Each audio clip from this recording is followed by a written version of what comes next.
second full week of January. Okay. And Alyssa described it, and you had begun describing this assault that week of the funeral of online comments and threatening and harassing behavior. Did that continue through the time when you came back to Sandy Hook? Oh, absolutely, yes. And I think you mentioned for the jury that during those first couple of weeks, you were able to identify in these comments associations with Infowars and Alex Jones, but you hadn't yet quite put together what that was? No, not really.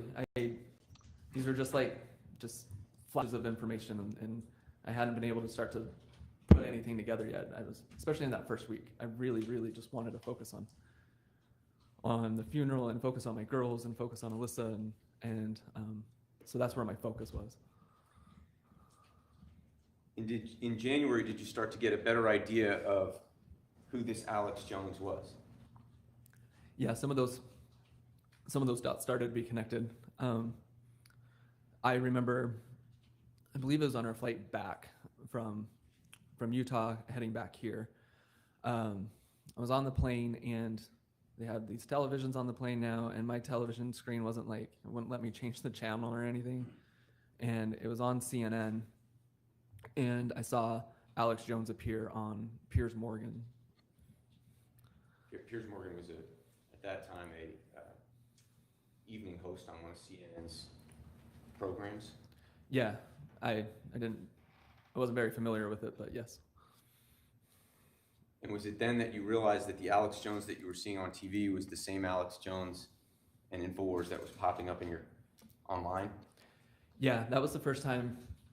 I mean, I was just sitting there and just trying to decompress from everything, and there was just something about just being there in that solitude and in that silence where that all came together for me. Like Infowars, Alex Jones, seeing what Alex Jones was saying, seeing how he was behaving and how he was acting, and seeing that on a national scale being broadcasted out to millions of people, starting to understand the influence that he had and the following that he had. That's when all that kind of started to come together. Do you know if you saw the video that Mr. Jones published just 3 days after the shooting, in which he referred to the Sandy Hook blooper reel? I was aware of that from posts being made on our social media accounts.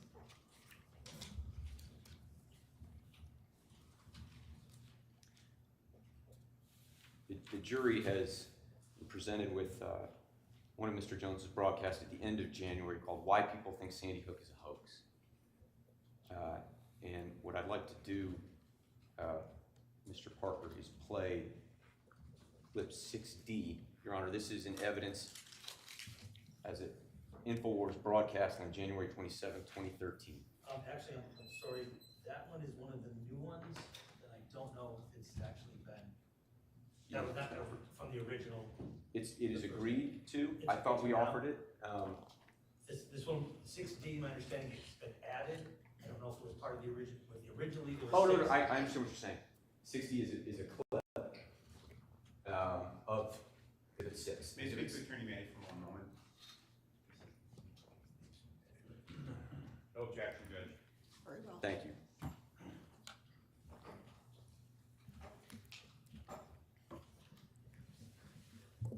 It looks like he's saying, okay, do I read off the card? He's laughing, and then he goes over and starts basically breaking down and crying. So let's show that clip. Somebody is there, and they're getting ready to make come to the microphone, so we'll listen to her. Okay.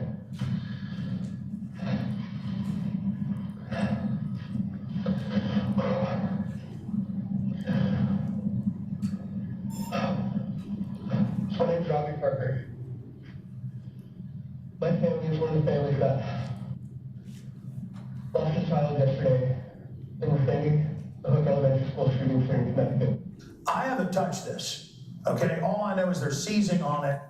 They staged Fast and Furious. The head of Gun Owners of America, I said on my own show, Larry Pratt, that if they stage Fast and Furious that killed thousands, our government, to like the Second Amendment, they stage anything.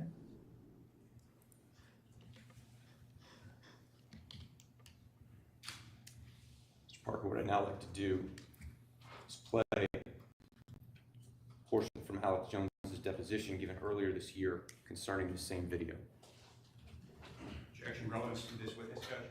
It's an admission of the party. Doesn't relevance through this witness? I'm gonna allow it.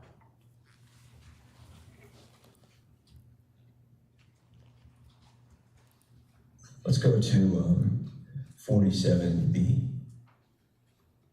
It looks like he's saying, okay, I'll read off the card, he's laughing, and then he goes over and starts, basically breaking down crime. So let's show that clip.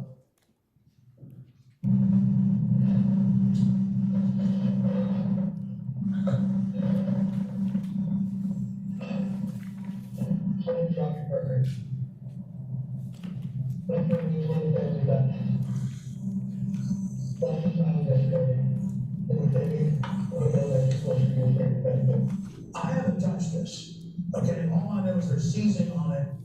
They staged Fast and Furious, they had a Gunners of America. Now, you had touched it, right? Because you put it in slow-mo, right? Are you saying we doctored this tape? I'm saying that the footage that you just showed had been put into slow-mo, correct? Yes. Okay.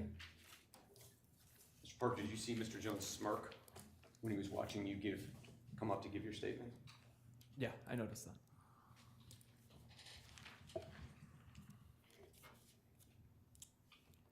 Are you aware, Mr. Parker, that you're not the only parent who Mr. Jones referred to as an actor? Correct. Let's play additional testimony from Mr. Jones concerning that same video. No objection, Judge.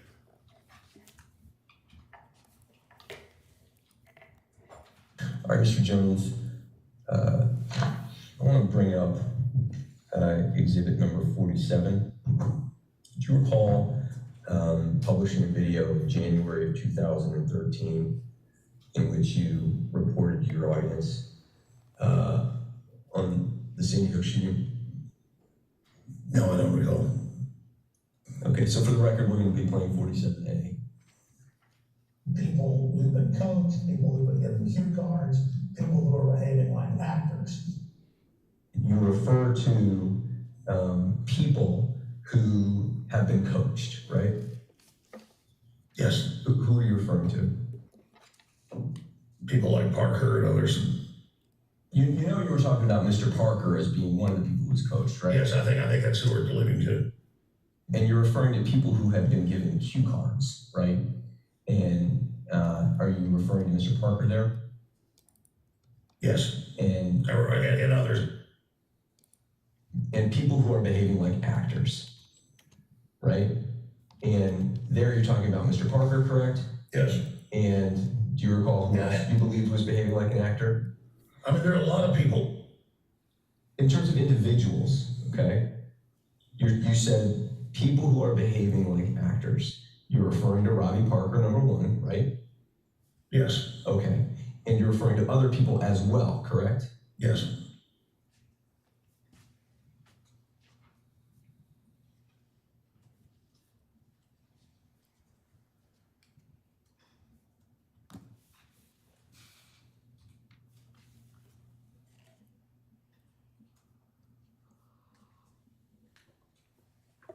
In 2013, Robbie,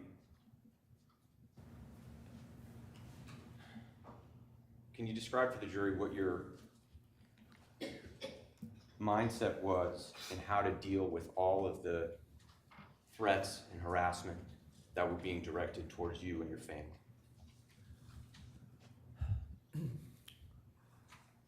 I mean, I'd been taught that, like, you don't engage with a bully. If somebody's bullying you, you ignore them, and eventually they get tired and they leave you alone. And that had worked for me in my life. And so that was kind of how I approached this. We just need to just weather this storm.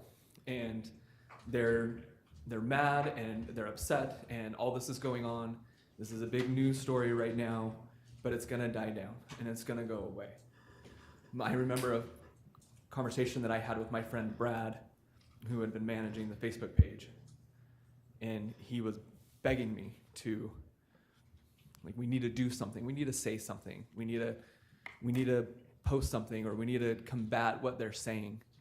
And my response to him at the time was, you know, these are just people who are taking a break from looking for Bigfoot. After a few weeks, they're going to leave us alone and they're going to go back trying to find Bigfoot. Like, we're not going to say anything. And so on the Facebook page, how we were handling, because it was so inundated. It was so inundated, and people were messaging, like, the administrator saying, aren't you guys going to do anything about this? And we had 8 people that we had allowed to be administrators on the page who just spent as much free time as they could report, ban, delete, report, ban, delete, report, ban, delete, trying to get rid of this stuff, just to try and get it far enough down on the page so that if anybody came to the page, the first thing they would see would be something about Emily and not all of this filth. And then by the middle of January, I finally just turned the page off. I couldn't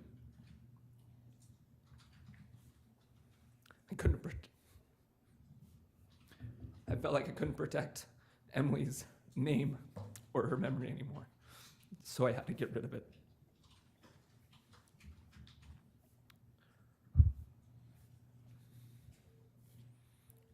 Throughout 2013, after you turned that page off, were people still able to reach you?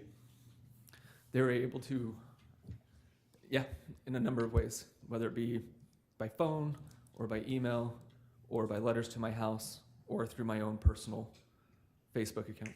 What steps did you take to try and ensure that your daughters, Madeline and Samantha and Alyssa, and you were safe? I mean, the first thing, I didn't even know about privacy settings and stuff like that, and I didn't realize that I had, left myself that exposed on social media, and Facebook was the only social media account I had. So I changed my privacy settings, and I didn't realize that they could still get a hold of me or try and contact me through other ways on social media. As far as my girls, all I could do was pray for them and pray for our family. I didn't want them to ever be exposed to this, and I didn't want them to know what was going on. As far as me and Alyssa, I shared with Alyssa what I felt like I could, or what I felt like she had told me that she could handle. She made it clear that she wanted to know about stuff, but not too much details. There was a contact with the FBI. Her name was Ashley Hall. We had been introduced to her at one of the meetings that we had had, and so I would forward stuff to law enforcement. And the other thing would just be try to report this stuff. I would report it to Facebook. I would report things to YouTube. I was pleading for their help. Did there come a point, Robbie, where you felt like in order to protect your family, you had to move from Newtown? Eventually, yeah. And that was, it's not as easy as a decision as some people might think. We had this family here of people who knew exactly what we were experiencing, meaning the other victims' families. And I didn't know if I could move anywhere in the country and find that kind of a support system. But I was so ashamed in my belief that I had brought this on everybody, because I was the first person that said something. I was the person that laughed. I was the person who was being targeted. And by that, as we see, it went to everybody. I became they, and we all became they, the they that he talks about. That was all of us. And you felt responsible for that? Yeah, absolutely. Do you still feel responsible for that? On a really deep emotional level, I do. Logically, I know that that's not true, but I can't help but feel that still. So my relationship with this family of ours, in my mind, was deteriorating, and I didn't know how to be around them. I just assumed the worst. And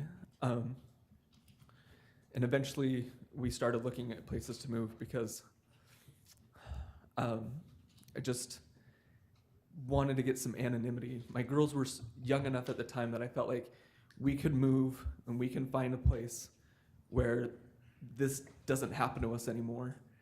And I want to give them as normal as an experience as they can, where the hardest thing that they have to deal with is just trying to remember who their sister was. That's all I wanted. I wanted some anonymity, and I wanted to get away, and I wanted to provide something that I felt like I wasn't able to do here. So as a result of all that, did you and your family pick up, sell your house, buy a new house, go through a move in order to get away? Exactly. Where'd you move to? We went back to the Pacific Northwest. That's where I had gone to school. It was sweet because that's where our family was whole at one point. Emily lived there. Samantha was born there. And so finding a job in that same region was really meaningful and felt like something that could connect us and our entire family somehow. And you had to find a job too, right? Yeah. Were there jobs that you didn't pursue because you were concerned about what people would find if they Googled you in connection with the hoax? That's what kept me from looking for jobs for a long time. There were other opportunities that would come up. People would, that knew about my background would, I remember getting an email from a man who, he had been given a grant of some hundreds of millions of dollars, and they were studying effects of childhood trauma, effects of childhood grief, and he asked me to be, if I wanted to be a part of that. And that's right up my alley, and that would have been something I would have loved to have explored. But I was worried about what I would bring to that organization if I showed up. I didn't want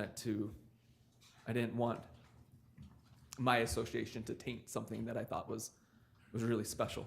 Meaning that this effort to study childhood trauma would also be targeted by people who believe these lies about you. Yeah, because I had been seeing it. I'd been seeing it in the foundations that other families had set up. I had been seeing the things that they were experiencing. I was seeing with Alyssa and Michelle, and they're trying to get Safe and Sound started, and what we were doing with the Emily Parker Art Connection. I didn't want to bring that to anybody else. When did you move? My resignation date was December 31st, 2013. So just a little over a year after the shooting. We play Exhibit 15A, please. Your Honor, this is an evidence as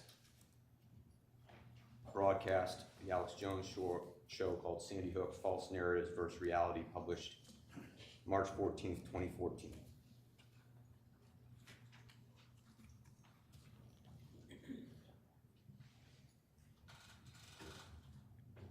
I mean, folks, we've got video of Anderson Cooper with clear blue screen out there.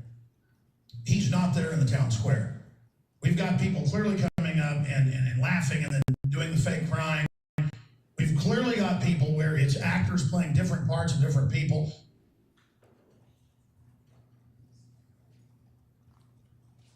Mr. Parker, this is March of 2014. Yeah.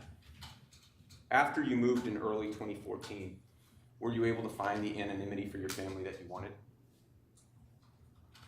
No, that did not. That did not go according to plan. Tell the jury what happened. Just on a personal side note, Alyssa couldn't remember our anniversary yesterday. It was March 14th. So this was on our anniversary. Okay, so we get to Washington State, and we start renting in a town to just kind of get to know the area before we bought a house. Within a couple months, we buy a house, and we're right back into the grind. I'm working, I'm coming home, we're renovating this place, I'm doing all the demo work, and so by day I'm swinging a sledgehammer, and by night I'm working on like 2-pound babies. And all of that was very cathartic in a sense of just kind of just getting what we were looking for. We had some property, we got the girls chickens that they could take care of as part of like their just needing to love on something, and it was a therapy for them. I'm at work one night and I was in this routine at that point of periodically just scanning the internet to see what was out there, to see what new thing was coming up. We weren't even halfway through the remodel on this new house, and I see this video on YouTube of all of the county documents about the sale of our house, how much it cost, the address, and the person going through all of that and basically following our steps and the steps of this house and everything. And so immediately that sense of security that I thought that we had was totally shattered. They found you. Absolutely. Did you tell Alyssa about that? Yeah, I came home the next morning from work and just let her know about what I found. I didn't show it to her though. After learning that your family had been found in Washington, did you see Alyssa deteriorate in her ability to just carry on? That's right. Did you do your best to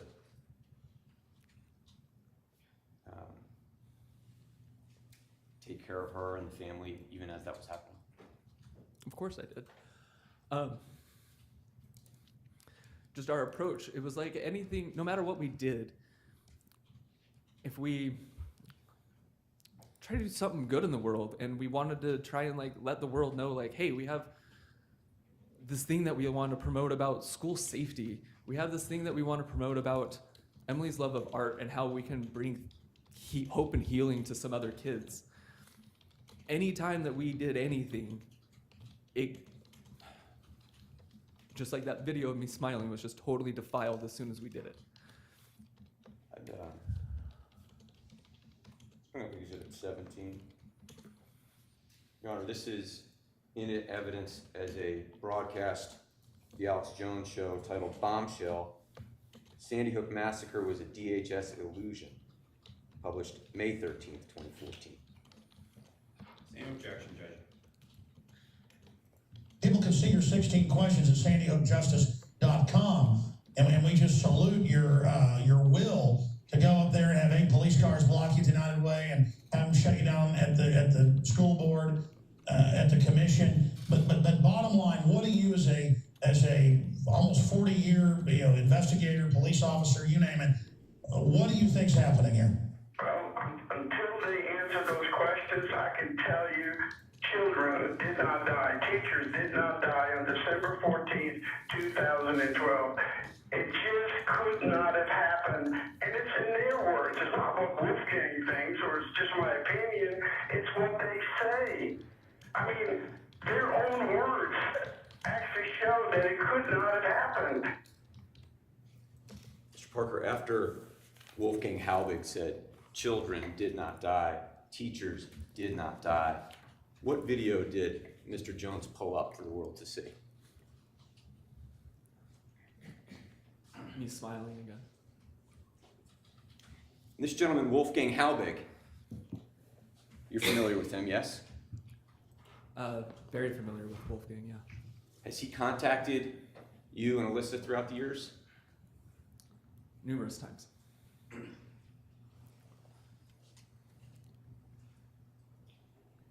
Did you receive voicemails from Wolfgang Halbig throughout the years? Emails, lots and lots of emails, and voicemails. Did you receive a voicemail from Wolfgang Halbig on November 7th, 2019? That's right. Can I pause you for a second? Because this time around March of 2014, when these videos were coming out, that correlates to this transition for us, and that correlates to them finding us. Alyssa at this time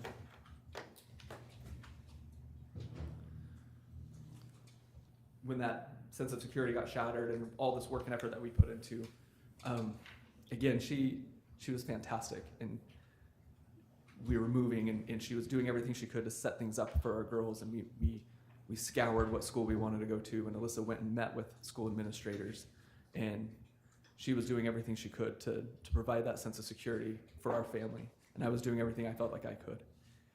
And when these videos came out and we had another wave of onslaught, another wave of assault, another wave of more and more and more attacks, and then people finding out where we lived, she absolutely broke. And again, there's nobody in my life, and there's nobody I've ever known that's stronger than Alyssa. And she just couldn't, it's a very vague term, she couldn't do it anymore. And what that meant was she couldn't make phone calls to set up appointments for the girls anymore. She couldn't communicate with people. She shut down. She absolutely shut down. She couldn't respond to emails. She contacted Michelle Gay and told her that she wanted to step down from Safe and Sound. She wanted Josephine's mom. Correct, the co-founder of Safe and Sound Schools. She said, I want to step away. I don't want to do this anymore. And Michelle was very understanding, but also said, I'm not going to let you step away, but you take as much time as you need. Alyssa, we had split up our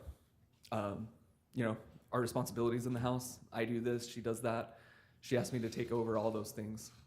She had missed, she was in charge of paying the bills, and she had missed a couple payments, and so she just asked me to take that over. So I was doing a lot of shopping, and I was doing a lot of that kind of work on top of the other things that I was doing.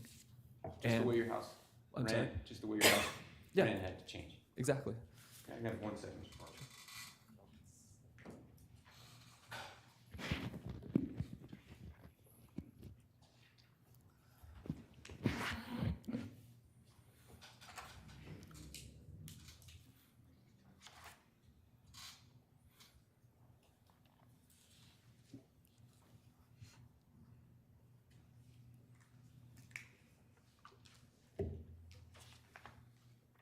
I want to play another clip from that same video we just watched, May 13th, 2014. This will be 17F.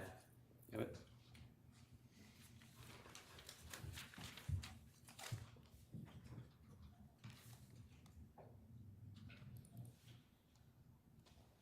You got parents laughing, going, watch this, and then going, method acting, going, it's child. I mean, it's just ridiculous.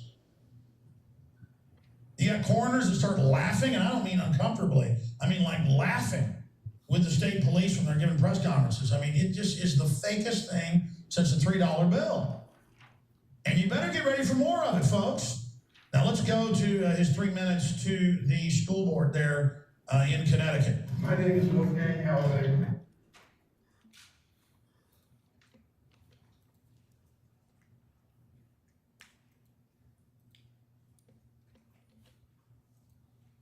Is that what you did, Mr. Parker? The fake crying, the method acting? No.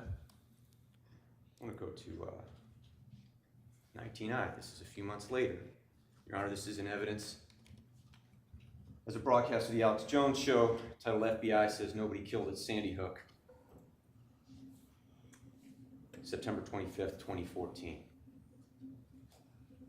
It's as funny as a $3 bill, and they've been, but man, Wolfgang, you dropped a bombshell of your scores of points, your 16 questions. If you've got a school of 100 kids and then nobody can find them, and then you've got parents laughing, going, and then they walk over to the camera and go, and not just one, but a bunch of parents doing this, and then photos of kids that are still alive, they said died. I mean, they think we're so dumb that it's really hidden in plain view.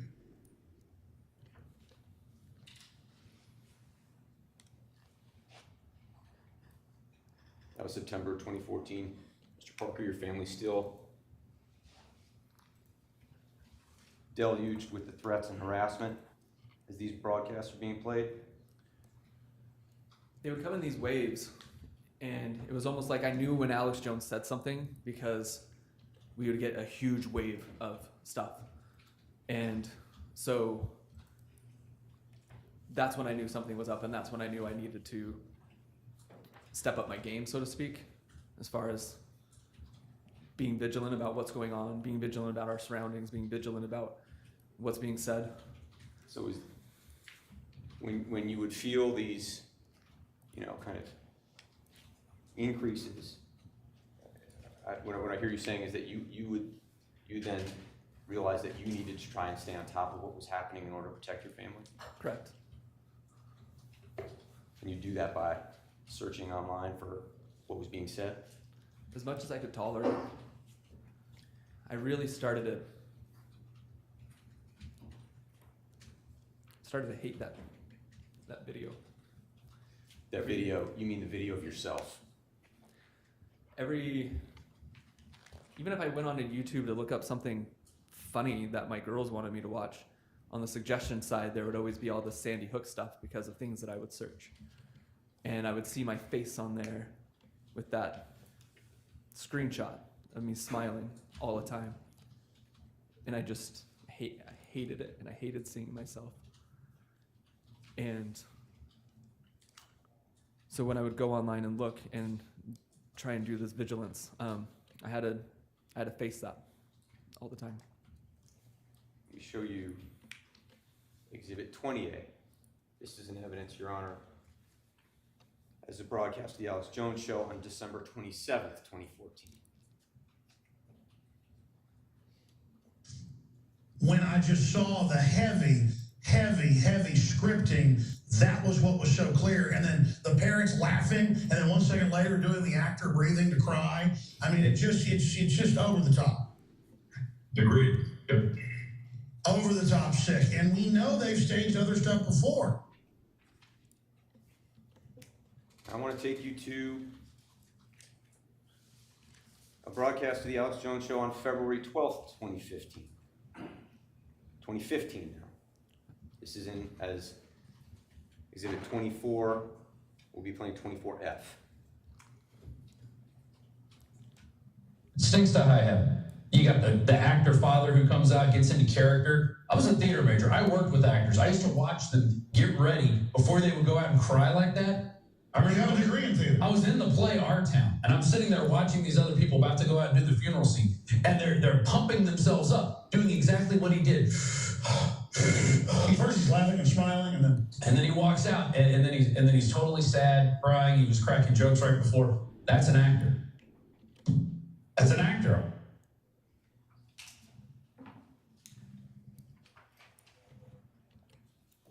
You recognize that gentleman calling you an actor as the gentleman we saw yesterday, who said that they had played the video of your statement immediately after you gave it? Yeah, that was really hard to hear yesterday. I knew I was a target of theirs.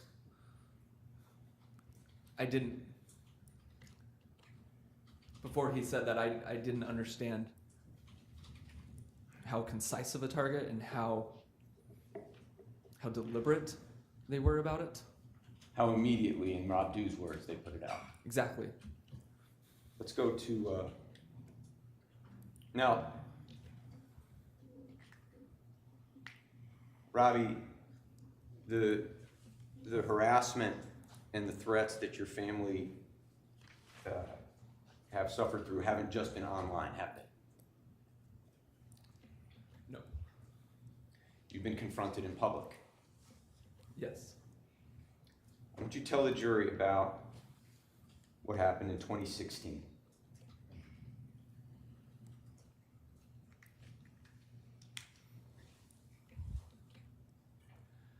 We, through the Art Connection, Emily Parker Art Connection that we started, I found this other nonprofit group in Seattle, Washington. They're called Art with Heart.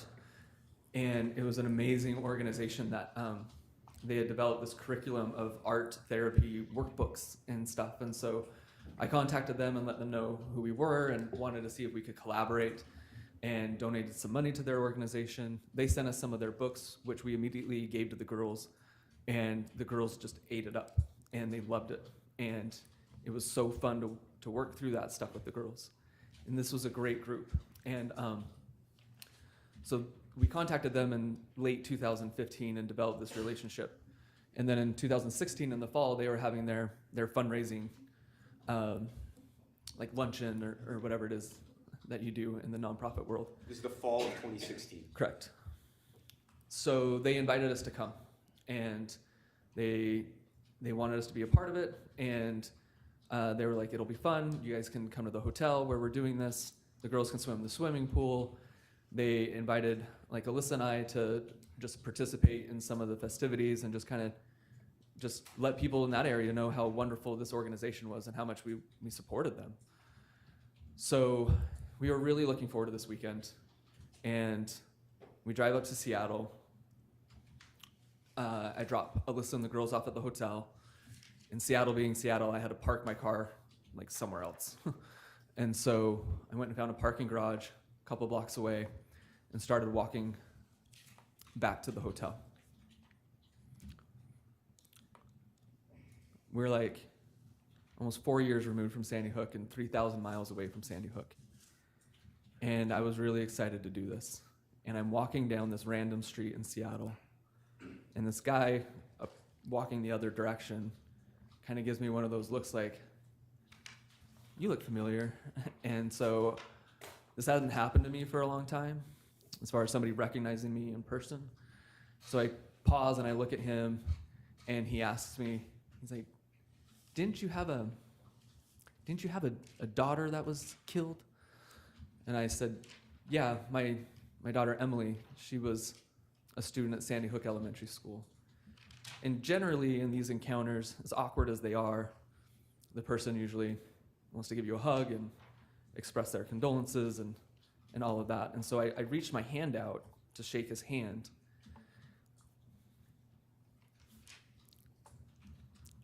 And he looked down at my hand, and then he just stared at me.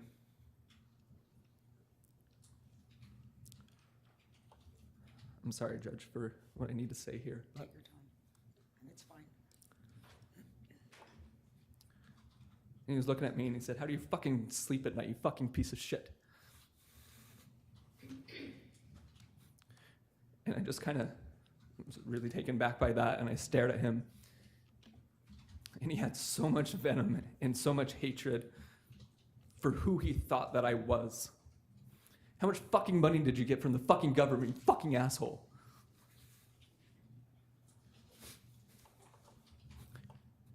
By this point, I could see the hotel. I was right across the street from the hotel where the girls were at, and I was walking in that direction. And so I turned around and I just started walking away. And I wanted to get as far away from my family as I could. And this guy just kept following me, and he was just in my ear the whole way. Just, Emily's alive, isn't she? She's alive, huh? Son of a bitch, she's alive. And I just kept walking, and I just kept walking. And people are staring at us, and he won't shut up, and he just keeps going, and he keeps going. And I'm just trying to hold it in. And for years I've been dealing with this, and everybody was online, or everybody was in the comfort of their studio in some other state, and I never had a chance to tell anybody how I felt or what I thought. I retreated every single time something happened to us. They found us, so we need to stay hidden. We need to put another layer of camouflage on us. Nobody can know where we are, and I just retreated and retreated. And now this guy was in my face, and he wouldn't leave me alone. And he said Emily's name one more time. And I turned around and I looked at him. And just, I'm paraphrasing at this point, but like, just how dare you? You're talking about my daughter. She was killed. Who do you think you are? How do you sleep at night? I use some colorful language as well. I'm not trying to say that I like held it all together, but we went at it, and we were yelling at each other, and that circle of people around us got wider and wider. And then finally, I don't owe you anything. I don't owe you anything. And I turned around and I walked off. And I just kept looking over my shoulder to make sure he wasn't following me. And he went the other direction. And I spent 20 minutes circling the block, making sure that nobody else saw, nobody else was following me, that nobody else was tipped off as to who I was or where I was going. Alyssa was texting me, "Where are you? Can you stop by the van? Remember to get the girls' goggles." And I just kept walking and walking, and I needed to cool down because I had to put on that front again. I had to get back to my girls and my family, and I had to be okay. I had built this wall up of, I wanted to protect them so bad, and I knew that was really kind of impossible, but I had to put that front up, and I had to make them feel like they were safe. And so I had to get myself back there before I could go back to the hotel.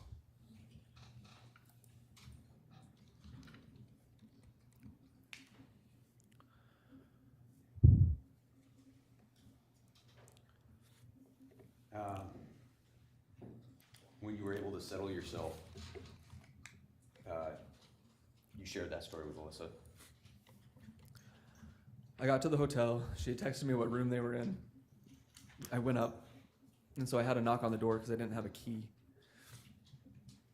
And Alyssa opened the door, and I thought I was there, and I thought I was composed. And I just wanted to tell her, this guy just recognized me and gave me a hard time.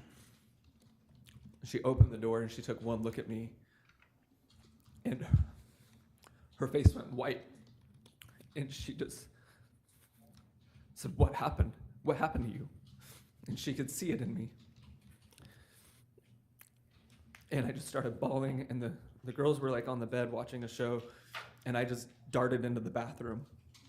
And she came in and shut the door, and I sat down on the toilet seat, and she just put her hands on my face. And it was just like, "Tell me what happened. What happened?" And this was in fall of 2016. Correct. Why don't we play Exhibit 35C, which is in evidence, Your Honor. It was a broadcast of the Alex Jones Show on November 18th, 2016.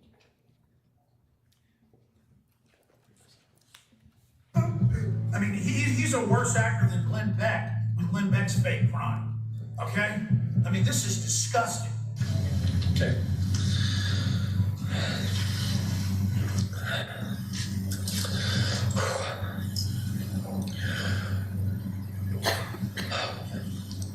So my name's Robbie Parker.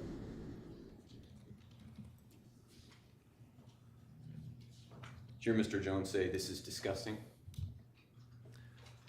I hadn't seen that video before, but that's what he said. Let's go to 35D, Your Honor. This is from the same broadcast on November 18th, 2016. Then we see footage of one of the reported fathers of the victims, Robbie Parker, doing classic acting training where he's laughing and joking, and they say, "Hey, we're live," and he goes, "Oh." And maybe that's real. I'm sure it is. And they're getting ready to come to the microphone, so we'll listen to her. Okay.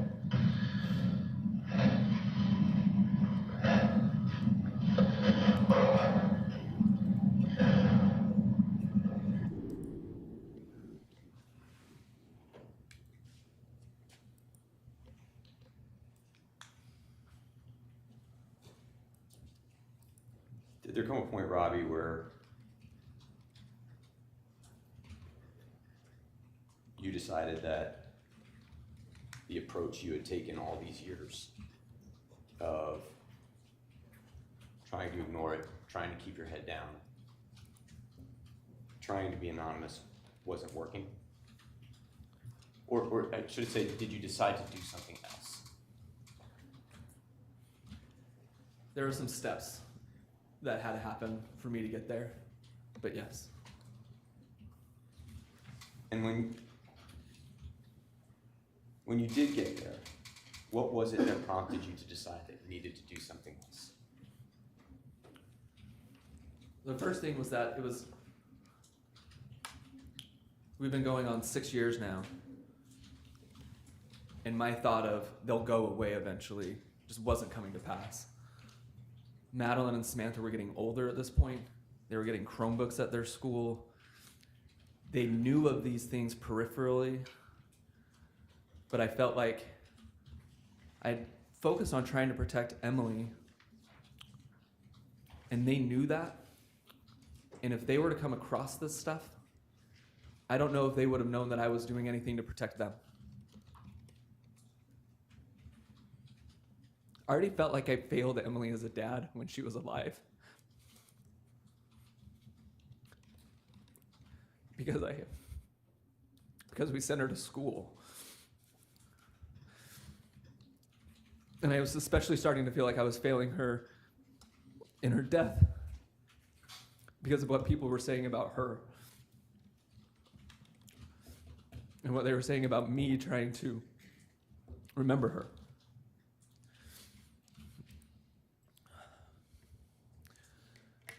In 2018, there was the shooting at Parkland High School.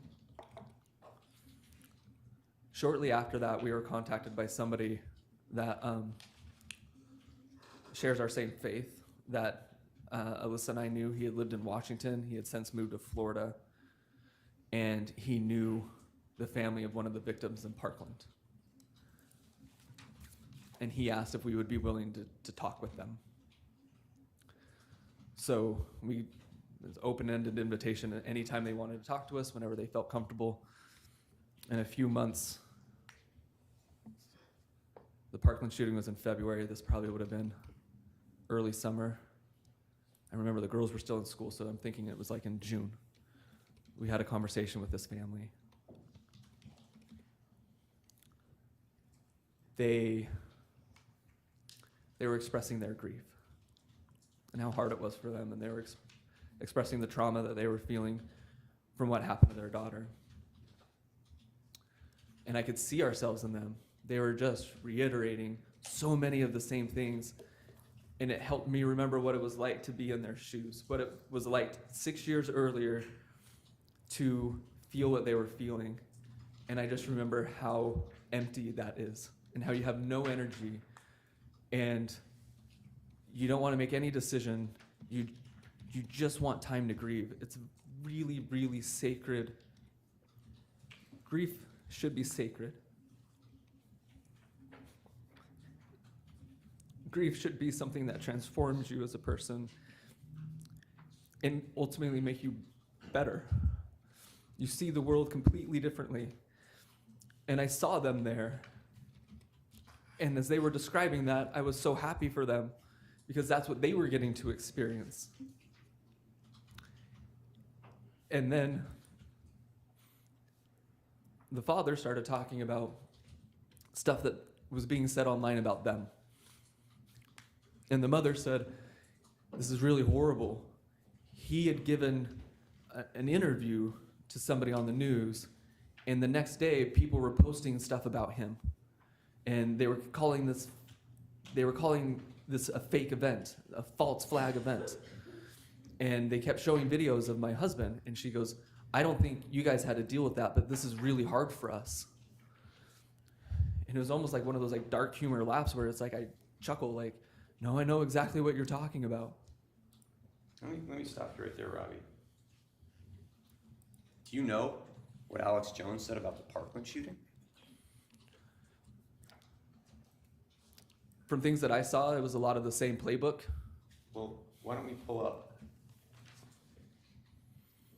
page 89 and 90 from the deposition that Alex Jones gave in this case on April 5th, 2022.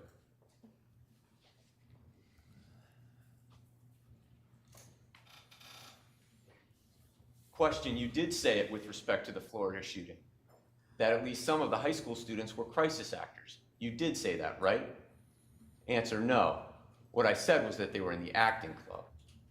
Question, Mr. Jones, is it your testimony that you never called any of the students who went to Parkland crisis actors?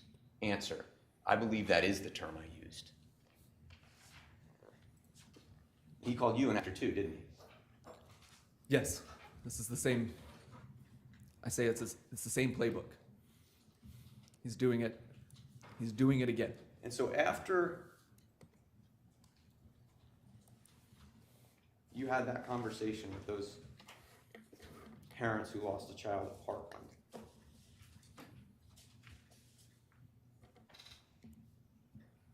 is that when you finally decided to see if there was something you could do?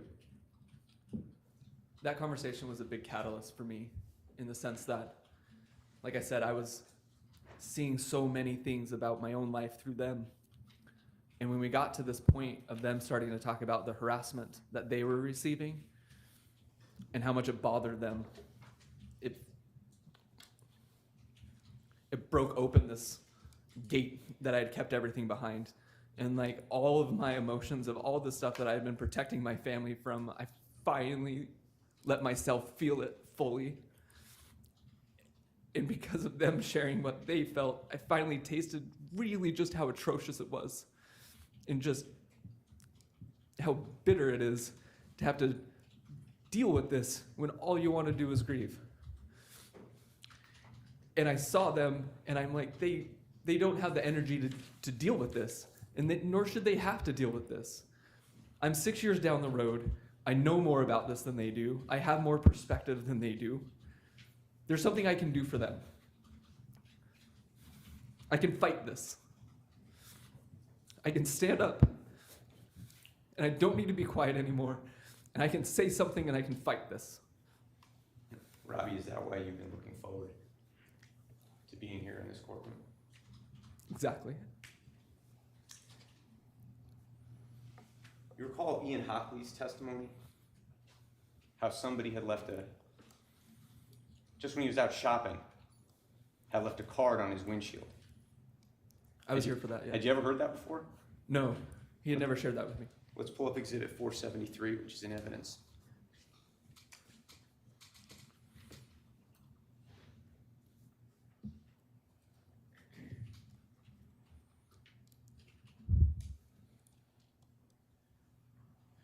That's a little still screen from the video that Mr. Jones played over and over, right? That's right. Left in a car 3,000 miles away from where you lived on the windshield of another parent who lost their child in Sandy Hook. That's right.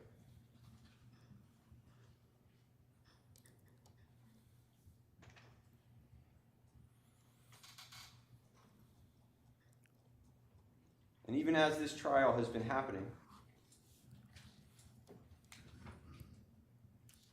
are you aware whether Mr. Jones has continued to ridicule you from Texas? I've been made aware of that.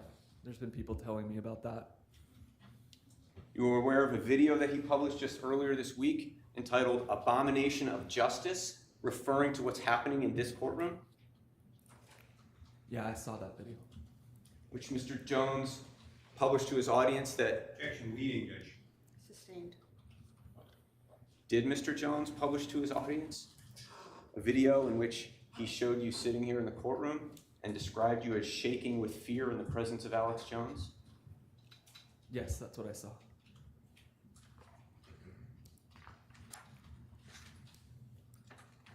Nothing further, Your Honor. No questions, Judge. You may step back, so just watch your step. Take your time.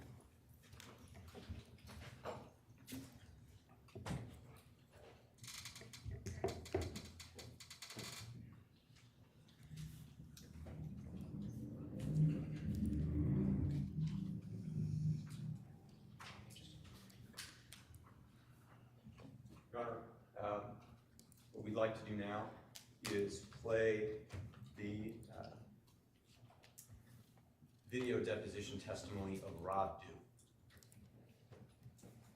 All right, you'll recall my earlier instructions about video deposition testimony, and the same rules apply. To the extent there are any objections stated, you'll ignore the objection and you may listen to the response. Your Honor, may I ask, we've conferred and we have actually an agreed upon instruction regarding deposition testimony generally, which I think might be appropriate to give since they're going to be hearing more of it. Yeah, that is correct. We have. May I approach? Sure.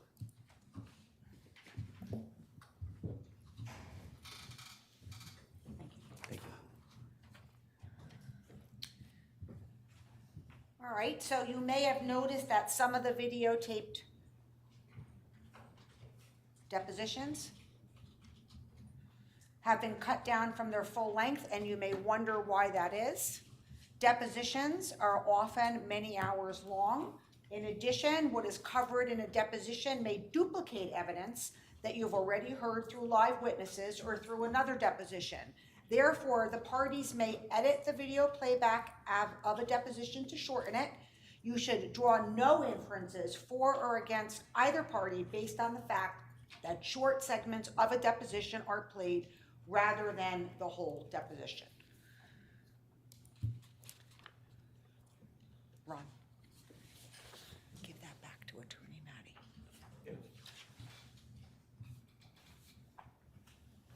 Oh, thank you.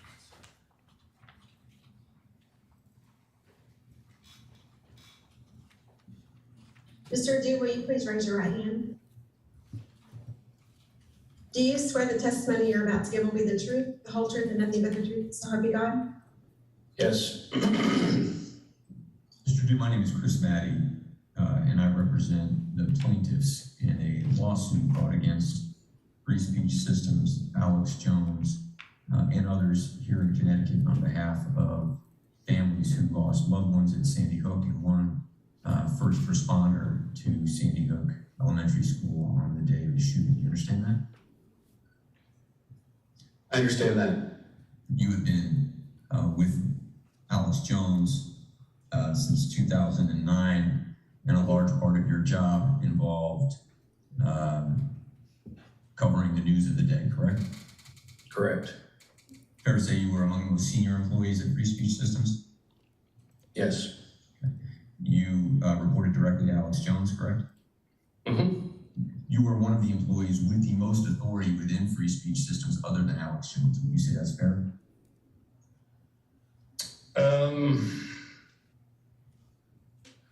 Authority, yeah. Okay. And you were in daily contact with Mr. Jones really throughout most of your employment in Free Speech Systems, correct? Correct. And then you also flew up to Connecticut for Mr. Jones's deposition here, correct? Correct. And on this particular occasion, when he flew up for his deposition, you and Mr. Jones flew up in a private jet, correct? That is correct. And you didn't pay for your travel, lodging, or food during that trip, correct? Correct. All right. I want to ask you some questions about Dan Bedandi. You know Dan Bedandi, correct? I do. He was hired by Free Speech Systems in 2012, right? Correct.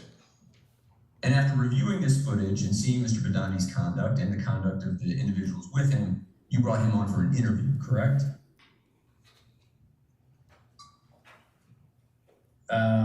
Yes. All right. And then not only that, you then sent him back up to Connecticut the next month in July with Mr. Howdick again, correct? Is there video footage of that too? Showing you exhibit 37. Do you see here a video, an email exchange you have with Mr. Bedandi? And I'll scroll to the bottom so you can see it. Where Mr. Bedandi is asking you whether he can do a man on the street tomorrow. And you tell him, the man on the street will be old by the time we can air it. Go to Sandy Hook, we will cover that. Do you see that? Mm-hmm. Okay. And so, as of July 7th, you're still instructing Mr. Bedandi to go to Connecticut on Infowars' behalf, correct?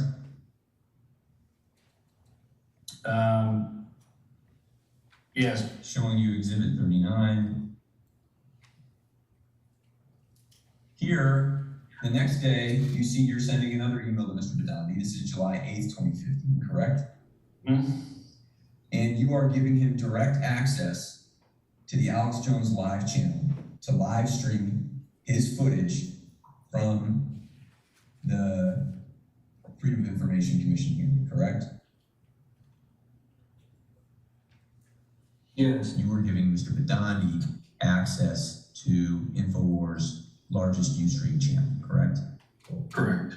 So that he could live stream his coverage of the How Big Newtown hearing, correct? Correct.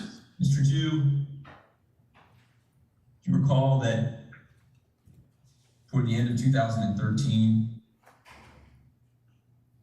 the state's attorney responsible for investigating the Sandy Hook shooting released his investigation report? In 2013? Correct. I don't know if I recall that or not. If that was, I'm going to show you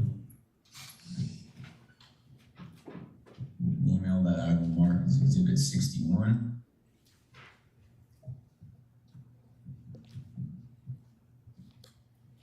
You see here, on November 26, 2013, that you are a recipient of an email from changescourses@aol.com.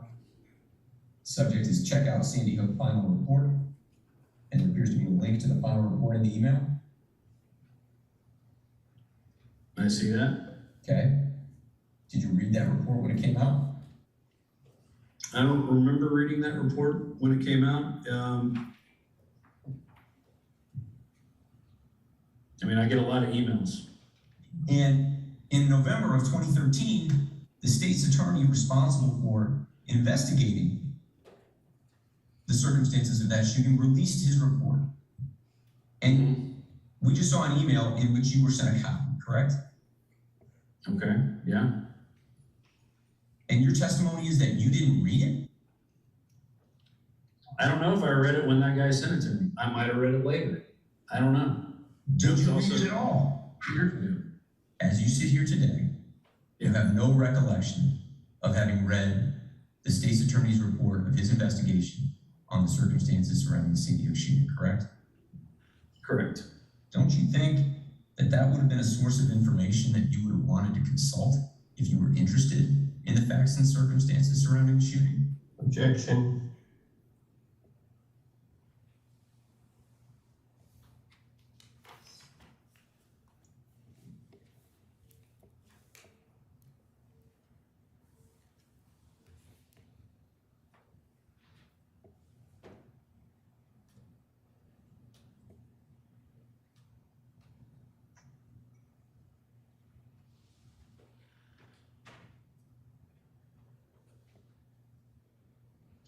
I don't know what I was thinking at the time. That concludes Mr. Jew's testimony. I think if it's all right with the court, maybe we could take our morning break. I think that's a good idea. So we will take a 15-minute morning recess. Ron will be in charge of your notepads, and we will see you shortly.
Do you want to show Attorney Pattis so he knows what we're talking about? I don't want to have any ex parte communications.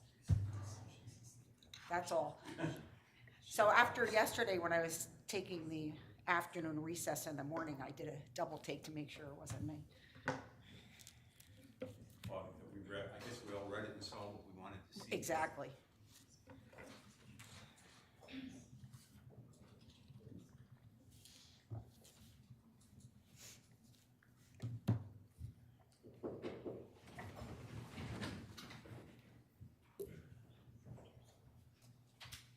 Okay, welcome back. Going to count to 9. Please be seated, make yourselves comfortable again, and council will stipulate that our entire panel has returned. Yes, Your Honor. Okay. Attorney Koskoff, you're calling the Thank next you, Your Honor. witness? Yes, we call Matthew Soto.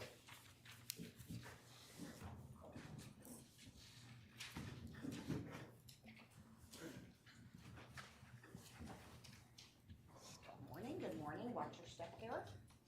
Just remain standing and Mr. Farrell will swear you in.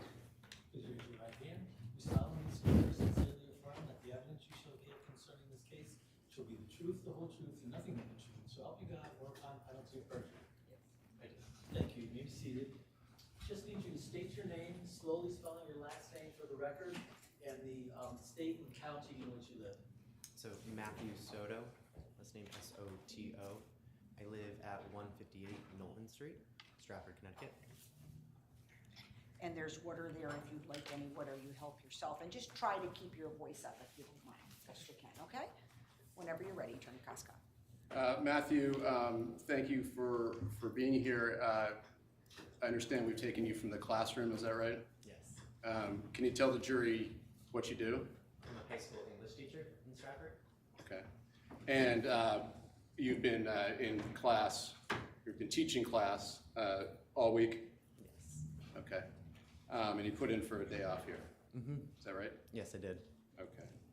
And Matthew, first, can you settle a big mystery in this case, which is what was your date of birth?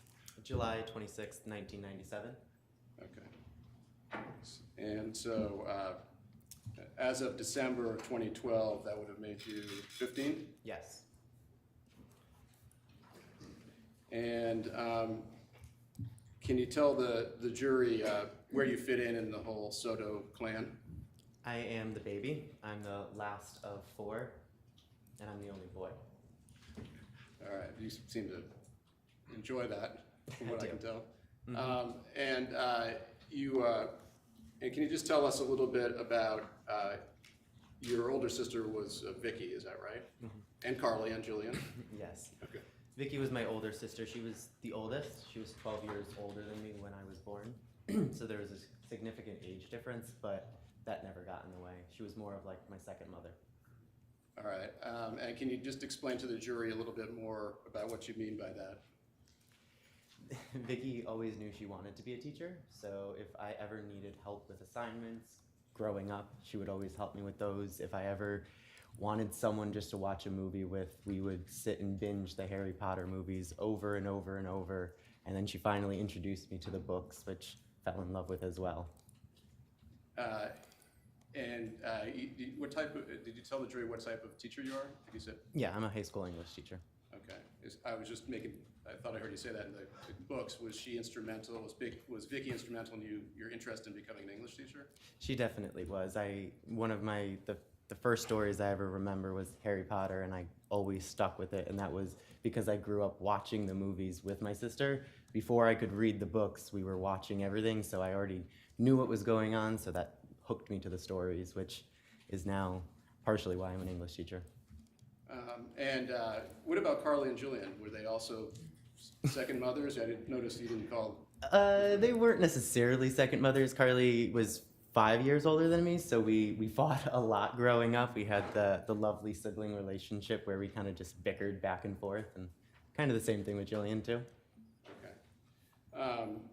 And can you do you have any anecdotes or stories that can help the jury understand the relationship that you had with Vicky? When I was 13, we were learning about a sled dog or a dog named Balto in school. And I remember just being fascinated by the story. And Vicky knew that there was a statue of Balto in Central Park.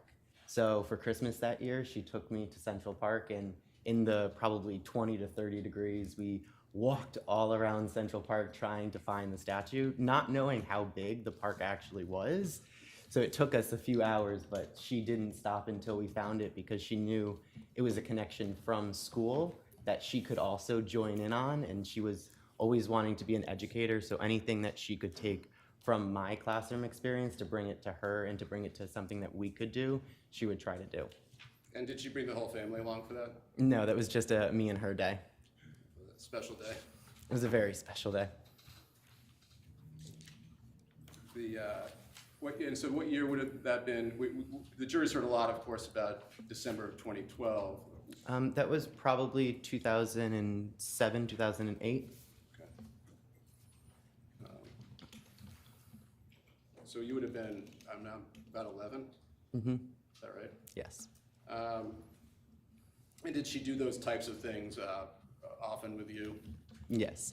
She never really liked buying me gifts. We always did experiences instead because she always wanted to have a full day with me instead of just giving me something that would last like an hour or two. And did you look up to Vicky in any way? Yes. Because she was 12 years older, she just had everything together. She was the one that was always the perfect child, always the one that never really got into trouble versus my other sisters. So I followed her example, not necessarily my other sisters' examples. So I looked up to her for pretty much everything. I just should remind you that your other sisters, I think, are in the courtroom. Yes, they are. Okay. And now, was there teaching in the family? How did the teaching gene in the family start? My aunt has been a teacher for all of her life, and I think Vicky was definitely influenced by my aunt, and then influenced by other teachers that she had growing up. She knew she wanted to be a teacher from, I don't even know. I was too young to remember back then. Okay. And there came a time when Vicky got her degree and started teaching, is that right? Yes. And we know that she was teaching in first grade at Sandy Hook as of December 14th, 2012. Mm-hmm. Can you tell us, from your experience as her younger brother, much younger, a little bit about how that came to be, how long she had been teaching and that kind of thing? So she had just graduated from college and was trying to find a job somewhere. Being a teacher back then was very difficult, so she applied, I believe, everywhere across the state of Connecticut and finally heard something which was 45 minutes from our house. She gladly accepted a long-term sub position for 2 years, so she was not in a classroom of her own for 2 years. She finally, on the third year, was offered a position, I think the week before school started. So that was a process for the family because she had to set up her classroom and she had been collecting things for years. So it was, let's go in the cubbyhole, let's break out everything she had possibly saved, every book, every little side table, every bookshelf, anything that she knew she was gonna put in her classroom one day when she had it. So it was us frantically setting up and bringing everything up to Newtown. When you say us, first of all, what year was this, Matthew? This would have been 2009, 2010. Okay, the 2009, 2010 school year? School year, yes. Okay. So how long did it, okay, so, and so when you say everybody had to head out over to Newtown, can you just describe that experience? It was me, I think my sister and my cousin Zach. We all went, and then there were things that she would bring home to help us, like if there were things that she had laminated that she needed to cut out, or any like little name tag, things like that, she would bring home, and it would be the family's responsibility. Okay, and so so she had very little advance notice about this opportunity, and she grabbed it? Yes, I think she was called on either like a Thursday or Friday, and school started the following week on like a Wednesday or Thursday, so it was less than a week that she had to prepare. Did she give you any choice other than to help get Oh her no, classroom? no, there wasn't really a question. It was we're all going to set up this weekend. You're coming, right? Okay. And did that become a tradition for you and your sister to help set up her classroom? It did. We had gone to her classroom for several years after that, and we had helped set up every year. We had gone and helped change bulletin boards, changed out kids' names for different things. Okay. And so the next year you helped to set up your sister's classroom? Mm-hmm. The next year I can remember cutting out letters, and her bulletin board said, "Chicka chicka boom boom, look who's new in our room." And I can remember sitting in the staff faculty room cutting out those letters when I was probably 13, 14. And did there come a time, in 2012, did something happen that required, all hands on deck again? Yes, she had gotten an opportunity to move her classroom, so she was no longer down the hall, she was closer to the front of the building. And when did so prior to the calendar year, or prior to the school year starting in the fall of 2012, Vicki was able to move her classroom to the classroom that she was in on December 14th, 2012? Yes. And that was closer to the front? Mm-hmm. And did you help her with that move? Yes. Again, any choice in the matter? Oh no, not at all. It was a being voluntold kind of situation. Voluntold? Yes. Oh, I didn't know that. Where we're not volunteering, you're just told to do something. Okay. I wonder if we could call up 554. This is for ID. There's no objection, as I understand it. And That's correct, Judge. Thank you. Was it 554 or 44? I believe it's 554.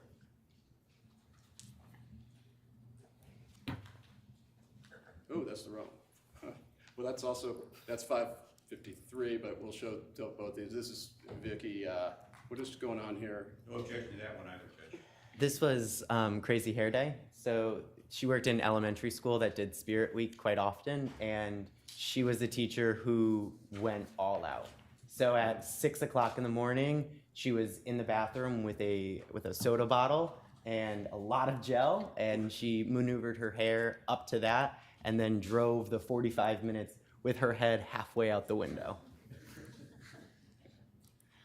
Wow. She did anything she could to get a smile from those kids, and she knew that the minute they saw her hair like that, they would just love it. Sorry. Okay. And can we show 554? So this was on Mismatch Day. So she had gone in I think that's a flamingo, like a button-down robe type of situation, and then a dress on top with some funky leg warmers on the bottom, bows in her hair. She had every pattern she could possibly have on just to impress the kids and to make sure that she was dubbed the fun teacher, because she always wanted to be the fun, cool teacher and have students look up to her in that way. And did this type of approach, this type of energy to teaching, did that also inspire you to become a teacher? It did. Are you as fun? I try to be. I definitely don't think I can hold a candle to her, but I try to be with my students. Okay. Matthew, I have to turn to a sad subject, which is just a little bit about, we can take it down. December 14th, 2012. I just want to ask you a few questions. And that is, the first question is, that weekend coming up, did the family have any plans? And if so, can you tell the jury about those? We did have plans. As a family, we always loved doing things, and it was around the holiday, so we wanted to do something for the holiday, and we had heard that the Yankee Candle Factory in Massachusetts has a huge holiday expo where they set up a whole bunch of things. So as a family, we were planning to go up there for the weekend.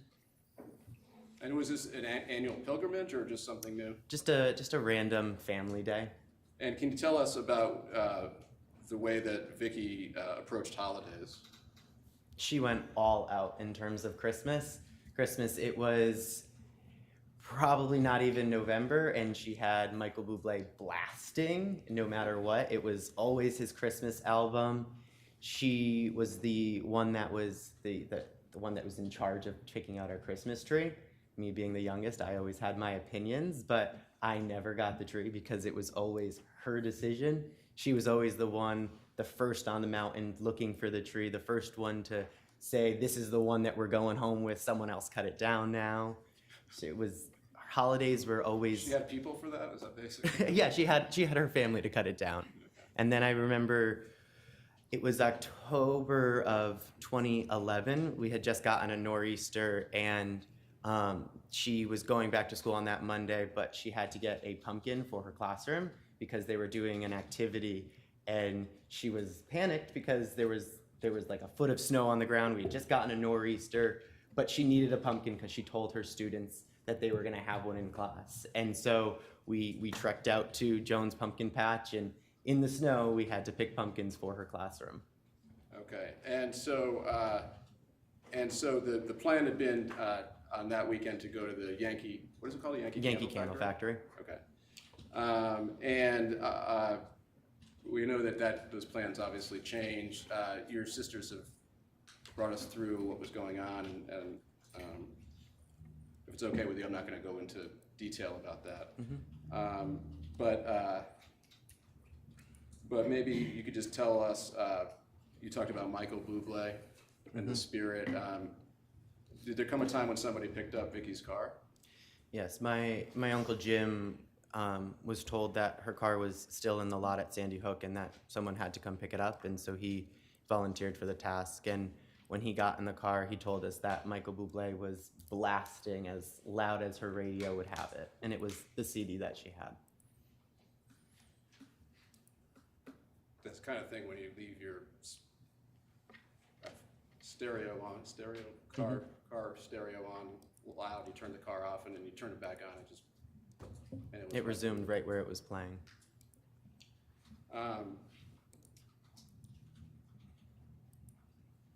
Now, did there come a time, and again, your sisters really, despite whatever misgivings you might have about them, covered a lot of ground, but did there come a time when, Matthew, that you became aware of this, of lies that were being spread, told about your family, as being actors, as part of a hoax, as part of conspiracy, Mm-hmm.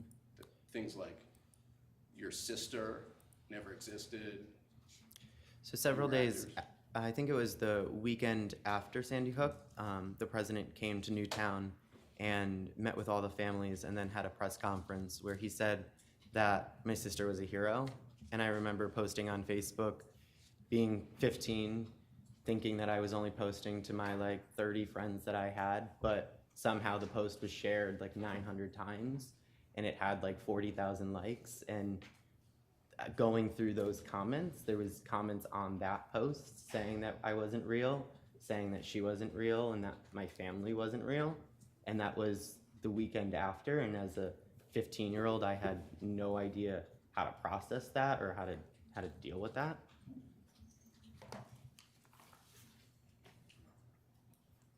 So that when you say likes, because we have different generations in this courtroom, were they all people who were liking things, or were they? No, this was before Facebook had the multiple options for the dislike or the hate comment or anything like that. So it was them engaging with the post so they can share it to their followers. Did you put that post on because you were proud? I did. I had no idea where it would go. I thought I was only talking to my friends, and I thought I was expressing how I just felt hearing someone in a very powerful position call my sister a hero. Was it comforting to hear the president call your sister a hero at a time when I imagine you must be terribly grieving. It was. Is that comforting to you? It was. And did that temporarily at least help you confront your grief?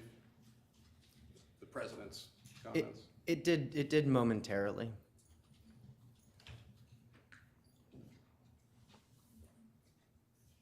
From that moment till today, has that type of thing ever gone away?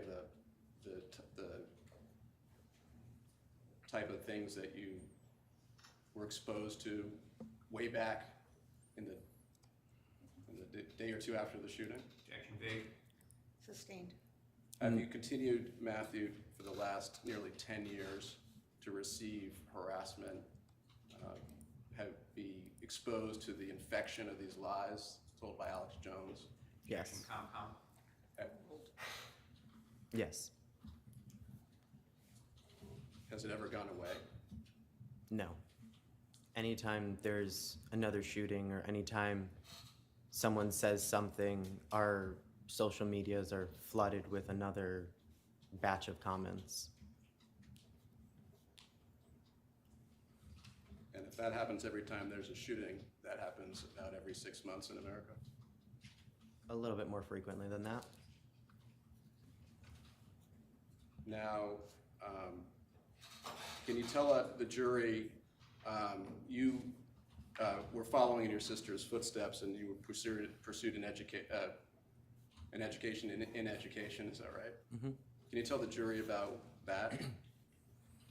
I went to Southern Connecticut State University and pursued a bachelor's in English and education for the last few years. I graduated 2 years ago.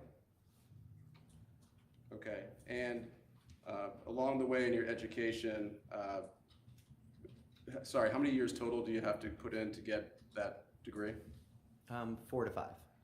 Okay, and have you encountered people infected by the Alex Jones lies along the way of your education? Objection, argumentative.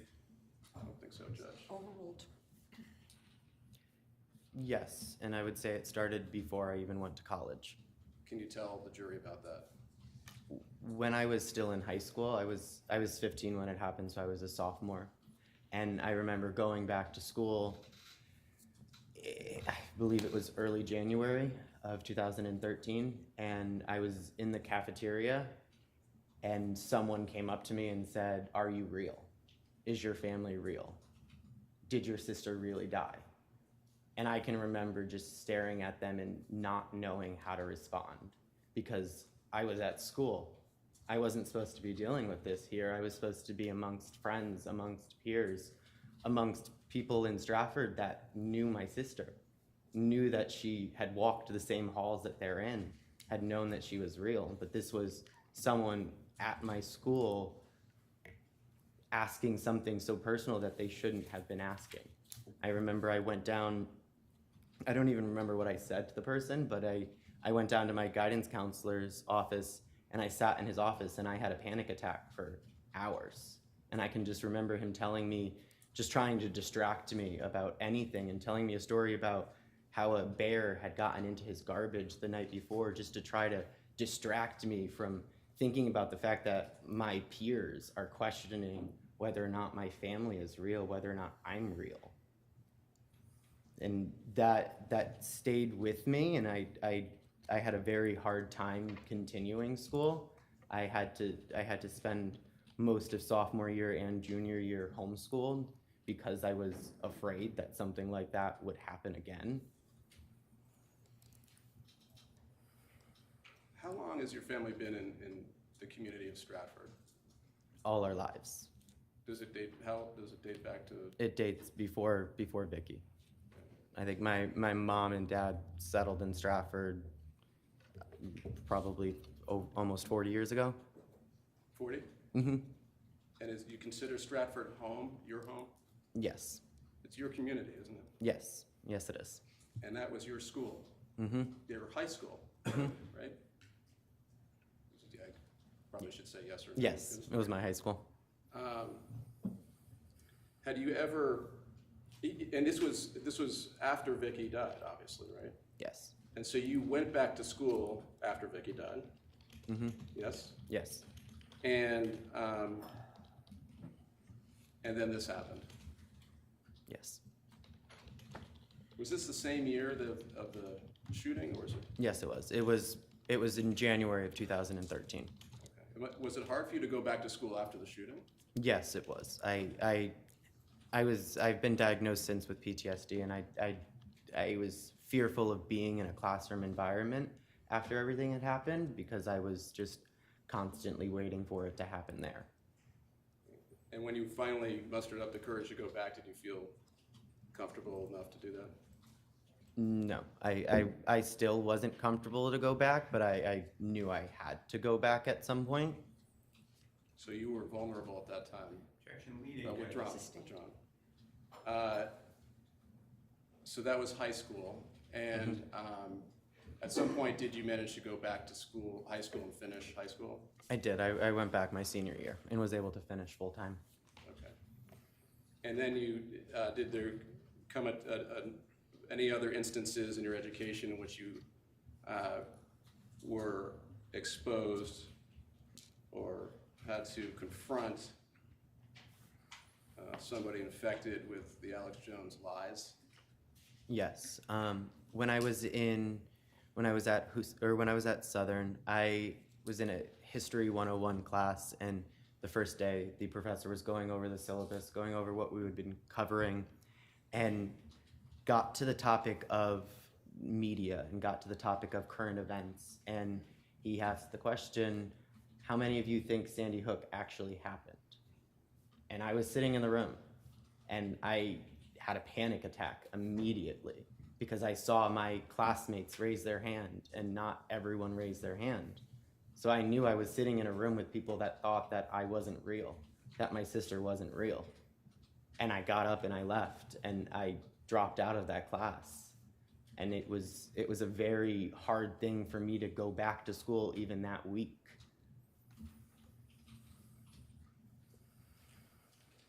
Was this your first year of college? No, this was my second year of college. The second year of college. So this would have been in what year?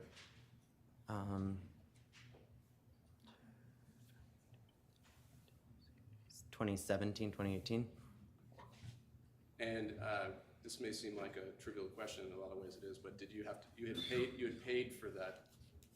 Yes. And did you get reimbursed or no? No. It was past the point where I could get reimbursed for the class. I dropped it and lost the money and didn't get credit.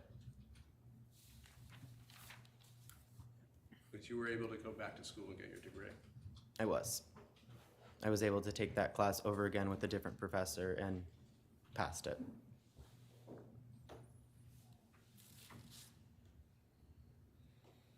Can you describe for the jury how, if the exposure over these going on 10 years to this kind of the lies and the people infected by Alex Jones lies, what that's done to you? How would you explain whether the changes that you've had to? Sorry, you kind of tripped me up with this stuff. How can you just explain to the jury whether you've changed, you think, in response to all of this? I definitely think that I've changed.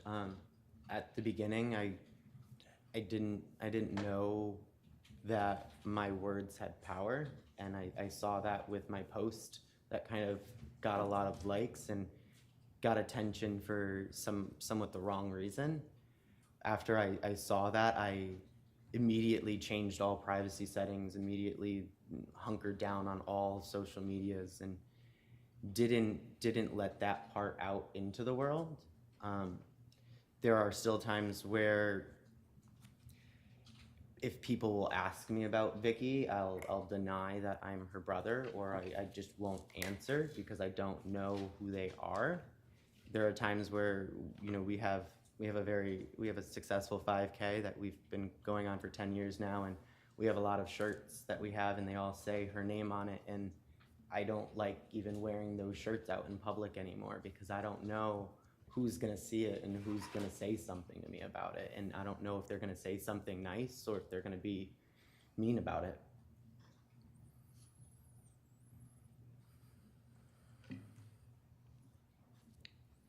has it affected your comfort in meeting new people and social situations?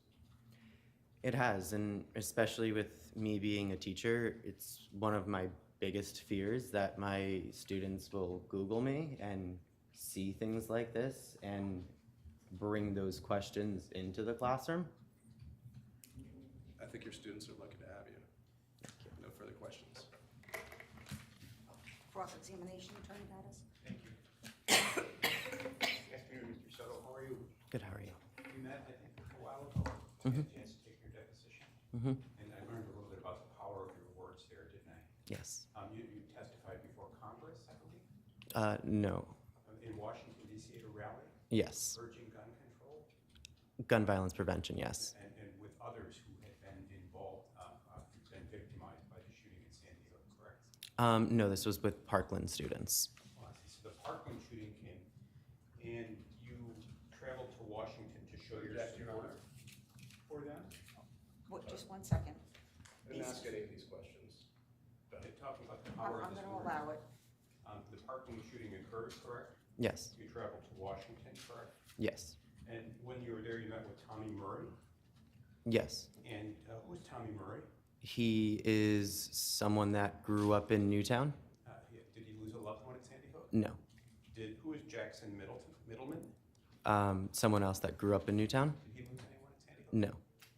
But in any case, you appeared at a rally and you spoke on behalf of sensible gun control, in effect, correct? Yes. And that's a position that you acquired as a result of your personal tragedy, correct?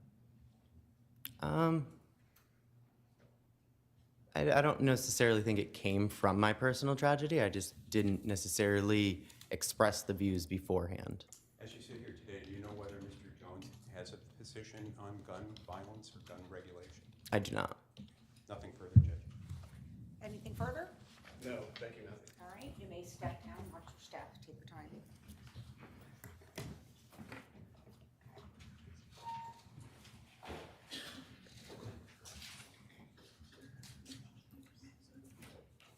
Can I see counsel on a sidebar, please?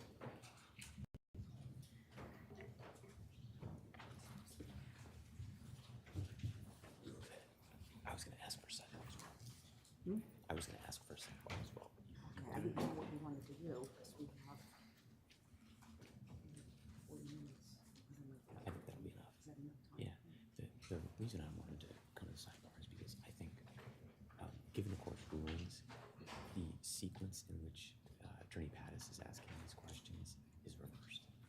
The only relevance, as I understand it, as to this line of questioning that the court has considered is if they are exaggerating their injuries because they're biased against Mr. Jones. And if they don't have bias against Mr. Jones, if they don't know his views, that should be the first I don't have question. to accept their answer. I could show them, I could go through showing in the videos. And so I think I'm in, so I mean. He doesn't have to roll over on the next one. It's okay for now because it's going to happen. I don't think it matters. These are the type of things that we address. We have to charge. All right, so listen, That's what I'm doing. do you have somebody for the next 45 Yeah. minutes? I That want won't to be able to shut- finish it. And then I'm long. You want at least start. So can I just ask, what am I planning for next week? Do we expect them to get the case next week? I don't know if they're all in. Let me switch over here.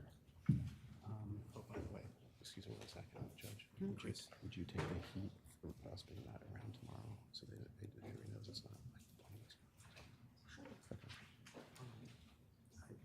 I'm going to visit my daughter in DC. She's expecting her grandchild. That's great. She's 4. Then what are we doing here?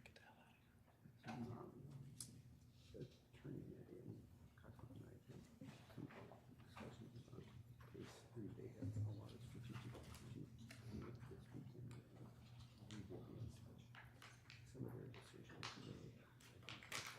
Recommendations to Mr. Jones, and it's conceivable that this case could deteriorate or influence the charge in some shape.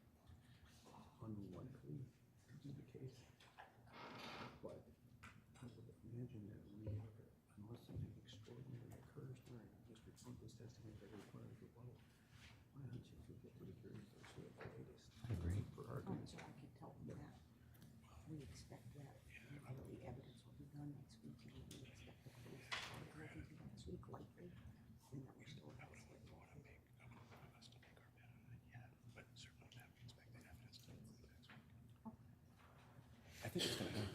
You know. Your Honor, I'm sorry, Your Honor. No, I just want to, take your time. If we finish with this next witness and we have a little time before 1 o'clock, we may be able to squeeze in another deposition video. So I just want to make sure we can go right up to 1. Okay. I would love to go into one. Okay. All right.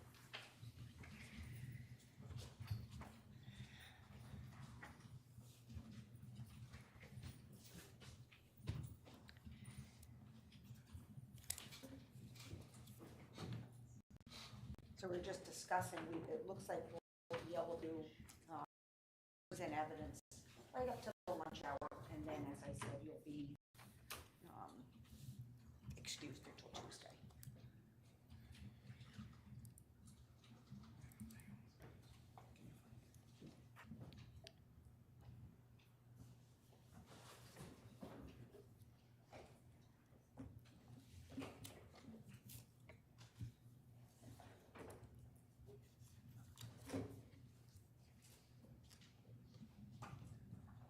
Oh, sorry.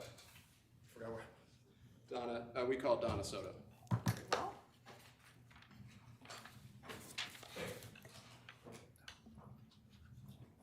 Oh, go ahead, sorry. good afternoon. I'm sure you heard me say, just watch your step there, take your time. You brought your own water, but certainly feel free to refill if you need it, and if you don't mind standing up and raising your right hand. Solemnly swear or sincerely affirm that the evidence you shall give concerning this case shall be the truth, the whole truth, and nothing but the truth. So help you God, or upon penalty of perjury. Yes.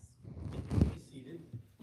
I just need you to state your name, slowly spelling your last name for the record, and then the state and county that you live in. Donna Soto, S-O-T-O, Fairfield County, Connecticut. Thank you.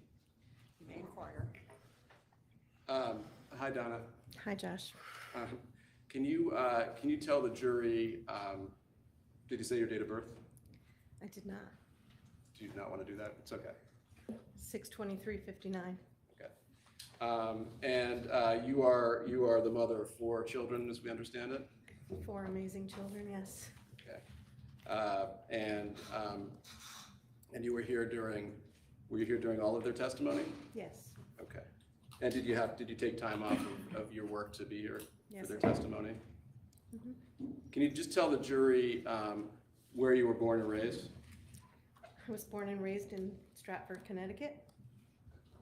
Stratford's your home. Mhm. Have you ever left Stratford? No, Not, well, ever? I've left Stratford. I've always lived in Stratford. You've always lived in Stratford. Okay. Were your parents from Connecticut or Stratford? My father was from Philadelphia, but his grandparents lived here In Stratford? in Stratford. Can you have education beyond high school? Yes, Or by the way, did you go to Stratford High School? I did. Is that what it's called? Yes, Okay. Is that the high school that Matthew was just talking about? yes. Okay. So that was your high school also? High school both my parents went to and all my children. Okay. And after you went to Stratford High School, can you tell the jury what you did? I first became a licensed practical nurse. I then became a registered nurse, and I have my bachelor's of science in nursing. And I work at a local hospital as a nurse case manager, supervisor, Currently. currently. And is it your preference not to say the name of the hospital? I work at Bridgeport Hospital. Okay. And for how long have you been at Bridgeport Hospital? Since 1977, the year I graduated high school, I started there as a nurse's aide and went through the ranks, and now I'm a supervisor of the case management department. Okay. And in terms of are you full-time? Have you been full-time since you? I've been full-time my entire career. In addition to raising your 4 children? Yes. Okay. And you were married, you're divorced? Yes. Okay. And And can you tell the jury a little bit about, we saw some pictures of your daughter Vicky. Can you just tell the jury a little bit about Vicky and give us more of a sense of who she was? She was a very special person. When I was pregnant with Vicky, I knew she was a girl. Back then you didn't have ultrasounds and you didn't get to find out beforehand, but I just knew she was a girl. And I just knew, mother's intuition, I guess. I just knew she was a girl, and I wanted a girl so badly. Well, you hit the jackpot because I did. I did. And she was just the perfect little angel when she was born. Her sister was born 3 years later. But Vicky was always, and my kids will say it, the perfect child. She never got into trouble. She was always responsible. I know, there's things she did that I didn't know about, I'm sure, as she got older. But I always called her, or she always called herself the perfect child. She always told me I should have stopped after one. She had that kind of relationship with her brother and sisters that, you should have stopped at one, Mom. But her and I, we had a close relationship. I cried my eyes out when she went to college. When my second went to college, I was happy that she went to college. Wow, this is getting... But when Vicky was 15, her and I took a trip to Italy. Our hospital used to offer these trips at a discounted rate, and Vicky and I went to Italy for about 10 days. And she was 15 at the time. And Italy is a lot of historic buildings. We went to the Vatican. We had an audience with the Pope. And, she was less than interested in a lot of it.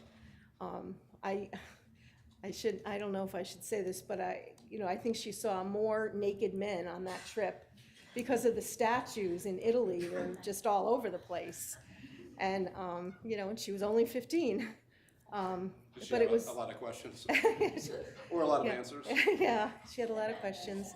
And I remember we were somewhere in Italy and some boy was calling to her, Bella, Bella, because she was just such a pretty girl. And I treasure those memories that I have. So we know she as the oldest, she set the bar pretty high, it sounds like, on education and things like that. Oh, she certainly did. She knew she wanted to be a teacher since she was 3. She looked up to her aunt, who she was very close with. She was the first granddaughter, and my sister and I were very close, and she really looked up to her Aunt Debbie, who was a teacher.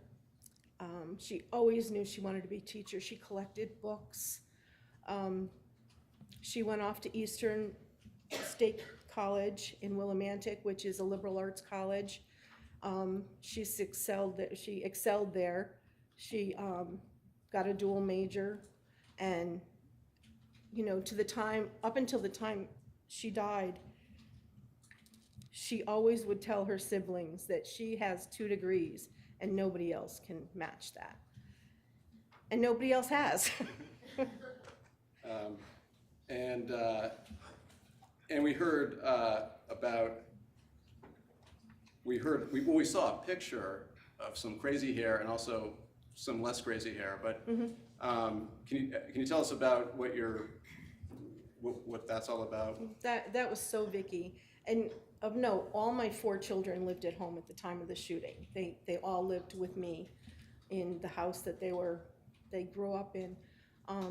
But in addition to those 2 pictures, I don't know what day it was. Erica Lafferty might remember, but she wore her prom dress, which was a big, huge, poofy pink dress, and she wore the skirt to school for one of those days. And she loved being a teacher. She loved her kids. We would sit on the patio, as my son said, and cut out letters. We'd help her with her papers, and she would just talk about each of the kids and how much, there were some that probably drove her crazy, and she would tell us about that too. But she loved loved being a teacher. She told us once she had mentioned in class that she lives at Target, and one little boy came up to her and said, "You live at Target?" And she was kind of just, saying that she goes there all the time. But I think the love was very mutual with her students. And, to this day, the graduating class in Newtown this year all had Vicky. And they sent me a picture of the kids that graduated this year that were in her class when she was a first grade teacher. So it would have been 2009-10 school year. And they graduated this year. And another teacher from Sandy Hook got them all together and took a picture and sent it to me.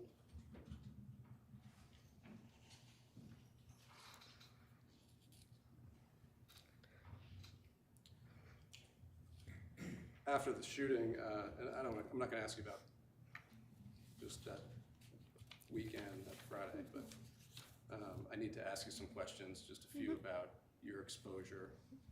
So give us some examples of, first of all, did there come a time when you became targeted or your family became targeted and by people infected with these lies of Alex Jones? Yes, very early on. And, now when I think back, Vicky's wake was held in Stratford, and there was more than 4,000 people that came to the wake. It lasted hours and hours and hours after it was supposed to. And the lines were just wrapped around the blocks. And we had people that were canvassing the people that were there just to make sure nobody was taking pictures. We had security that I hadn't thought about. My cousin thought about having security there. And I remember the day she was buried on the 19th, me and my children were in the limousine, and we were pulling out of the driveway, and there was a man taking pictures. And I remember, just my motherly instinct, I guess, I just wanted to get out of that limousine and go after him. And, somebody did go after him. And, it was very disheartening that, as other parents have said, when you're trying to grieve, this was such a public tragedy, we couldn't grieve on our own.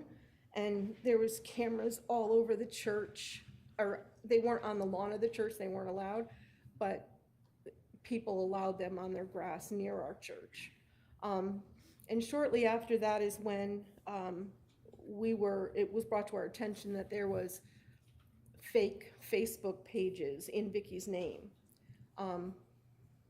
And they were all fake. They were all people that questioned if she had lived, if we were real, if we were actors. Some of them had profile pictures that were with Halloween masks on, those white Halloween masks. And we started getting the comments on Facebook. We had a memorial page set up for her because we have a memorial, and we would get the comments constantly. And I remember I was up at night and just reading through these comments. And one night somebody messaged me, and she seemed like a really kind person and said, "Do you need help with this social media?" And I said, and I don't know why, you're in shock for so long afterwards. I don't know why, but I said yes. And it turns out now she's a very good friend of ours. She's been in the courtroom a couple times. And she helped me and our family get all these pages. There was 25 Facebook pages with Vicky's name on it, with lies, just hoaxers and just lies about Vicky, our foundation, our family. They had family pictures that I had taken of my kids that they questioned every piece. Why is his leg going that way? Why is her hair going this way? they just tore apart these pictures, and they were all over online. And Ryan is her name, and she helped us get all these 25 pages down. Facebook did remove every single one of them. We still have a memorial page for Vicky that we monitor very closely. Ryan is an administrator, and she monitors, my son monitors it. Just last Sunday, we had a man come on and say, haven't you made enough off these dead kids yet? And that was last Sunday. So, you know, it's almost 10 years now. And we're still getting these messages, and we get them often. We have filters, and you know, Ryan catches them pretty quick, so I don't see them anymore. But early on, there was just hundreds of comments, and how these Facebook pages that sprung up or came out of these lies, how quickly did that seem to happen? Was that? Oh, well, I met Ryan early January, so 2013, so it was very quick. So by January 2013, there were at least 25 of these different. Yes. And did each of these sites have, I don't know what they call them, followers or? Oh, yes, they had followers. They're called friends, I guess. And, you know, the comments just were never ending. You mentioned I want to give you a chance to talk about the foundation, because we've talked, the jury's heard a lot about the foundation. They heard about what's happened at the foundation, but they've also heard a little bit about the good the foundation does. And I was wondering if you could describe just generally first what it is, and then we'll show the website, okay? We have, when we wrote Vicky's obituary, we were advised to put donations to something. So we put donations to the Vicky Soto Memorial Fund, and we hadn't even established it yet. But shortly thereafter, we did establish, it's a nonprofit, and we focus on education. Vicky was huge into education, and she was a lover of books. She collected books for Easter and Christmas and her birthday, and she amassed this huge library, and she was so proud of that library that she had in school. One of our big regrets was we never got any of her library back. They were all contaminated with, obviously, blood from the shooting. So we never got any of her books back, and that really tore us up in the beginning. But our foundation started by giving our 2 local high schools, seniors that were going into the field of education, a $5,000 scholarship. We did our Stratford High and Bunnell High, which are the 2 high schools in Stratford. And then the next year we branched out, or I think it was 2 years we branched out, and we gave a Connecticut recipient and a national recipient. So we give 4 $5,000 scholarships every year, and they're renewable for the entire 4 years of their college if they're in good standing, which they all are, because my children and I and other members of our family select the recipients, and we look for people that can't think of the word, that remind us of Vicky and the qualities she had and the passion she had and the love for life she had. So we pick such perfect candidates, and we have people that, you know, we have many that are now teachers that, you know, send us pictures in their classroom. And, you know, I was texting one of them last night. She lives in Florida, just to make sure she was okay. She was going through the hurricane. So, you know, we do that. We, you know, renew those for 4 years. We also have Miss Soto's Literacy Legacy, where we do mentor books multiple times a year to our local K through 6 schools, and we purchase books, and we give one to each teacher in Stratford, and they do projects around that book. You know, with the students, they, you know, do bulletin boards, or I know they've done rock gardens outside of schools. We have bookcases that we have purchased and put in every school in Stratford, and we fill those with books, free books for kids to take. And we have book drives. I think one of my children mentioned book drives. We have people donate books, and we have people teachers come and take books from our office. And our last book drive, we had over 200 teachers come and just fill bags for their classroom library. And we just, you know, I think we said it this last time, Vicki would have been in line, and when we pulled up to our office that day, there was already a line across our office waiting to get in. And we said Vicki would have been the first one there to get books for her classroom. So we just know we're honoring her in such a good way. Aren't you exaggerating your injuries because you want to go after everybody's guns? No. Are you sure? Yes. That's what we heard. Can we bring up the Vicki Soto memorial page? The foundation, sorry. This is 555, 556. Those are yet full exhibits? Yeah, I think they're by agreement. No, by agreement there, And sorry, excuse me, Attorney Farrar, sorry. It's 555 through 558. These will be PDFs of just the website that we showed. Okay.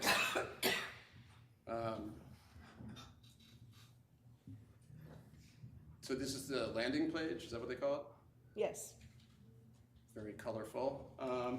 And this is showing, actually the date coming up is 11/5/22. Yes, that's our 5K. All right, and that's the big fundraising event of the year? Yes. All right. Do you have to run, or can you also kind of walk quickly? You can walk. Okay. There's many people that walk. Okay. Just in case. Can you blow up the bottom part of that?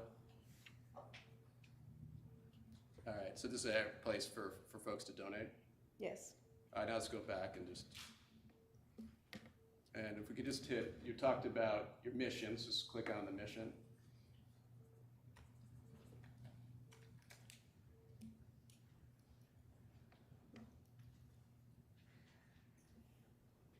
This lays out, mission of the Vicki Soto Fund is outlined in the following fundamental principles that honor her.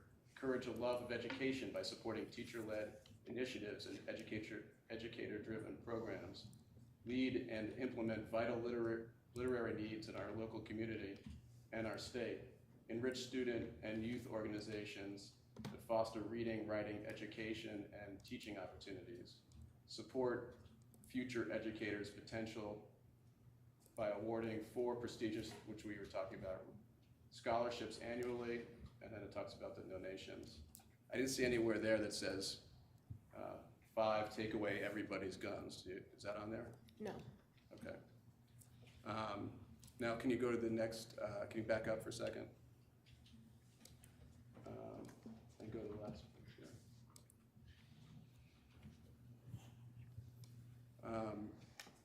I'm not going to read all this, A, because I can't, and B, because you've spoken so lovely about her legacy. Objection, Judge. I'll withdraw it.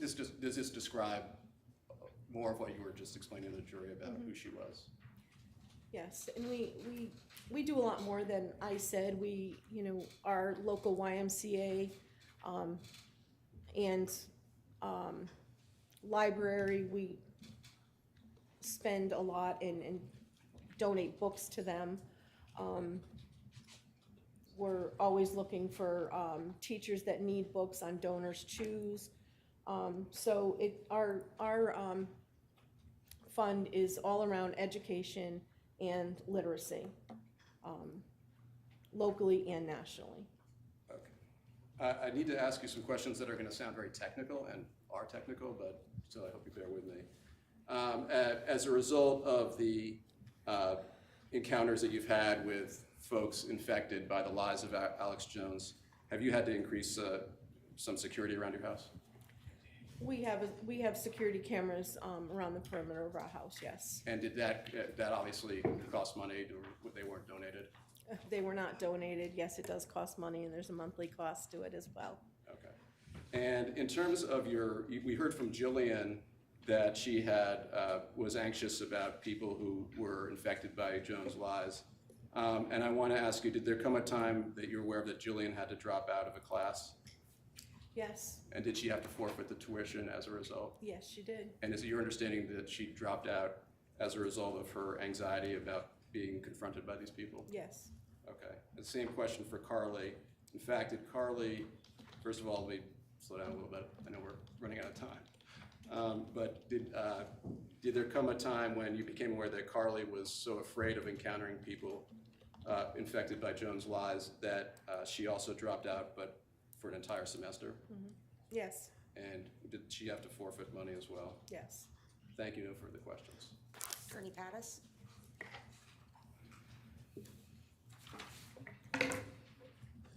Mr. Koskoff asked you some questions about guns. Who invited you to the White House press conference on gun control? We were invited on behalf of the president. And that was probably one of 4 times you met with the president, correct? I believe so. Nothing further, Judge. Anything further? Nothing further. You may step down, take Thank your you. time and watch your step.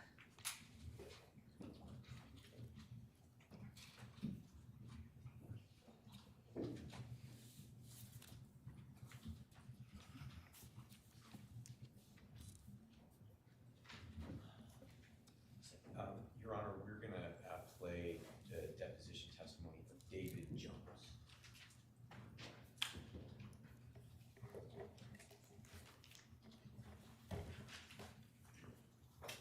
And my earlier instructions about viewing deposition testimony, of course, applies.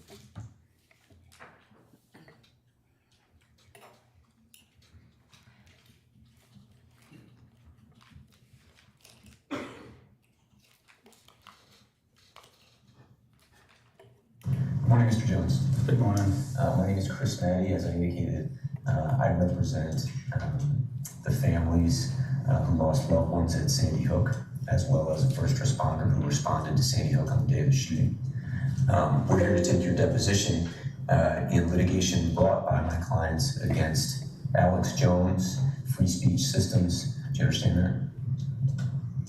Yes. You are Alex Jones's father, correct? Yes. When did you retire from your career as a dentist? I still have a license, but I retired from active practice in 2013. In 2013, did you become an employee of Free Speech Systems?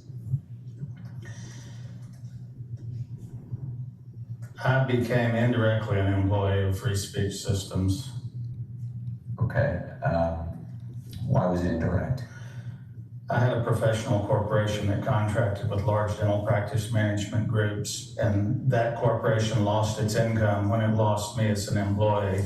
And so that entity, my professional corporation, was paid lost opportunity fees, and it paid me to be an employee of Alex Jones and Free Speech Systems. Free Speech Systems paid the corporation that you controlled for lost opportunities as a result of retiring from your dental practice, and that corporation that you controlled then paid you a salary in connection with your work for Free Speech Systems? Yes. Understood.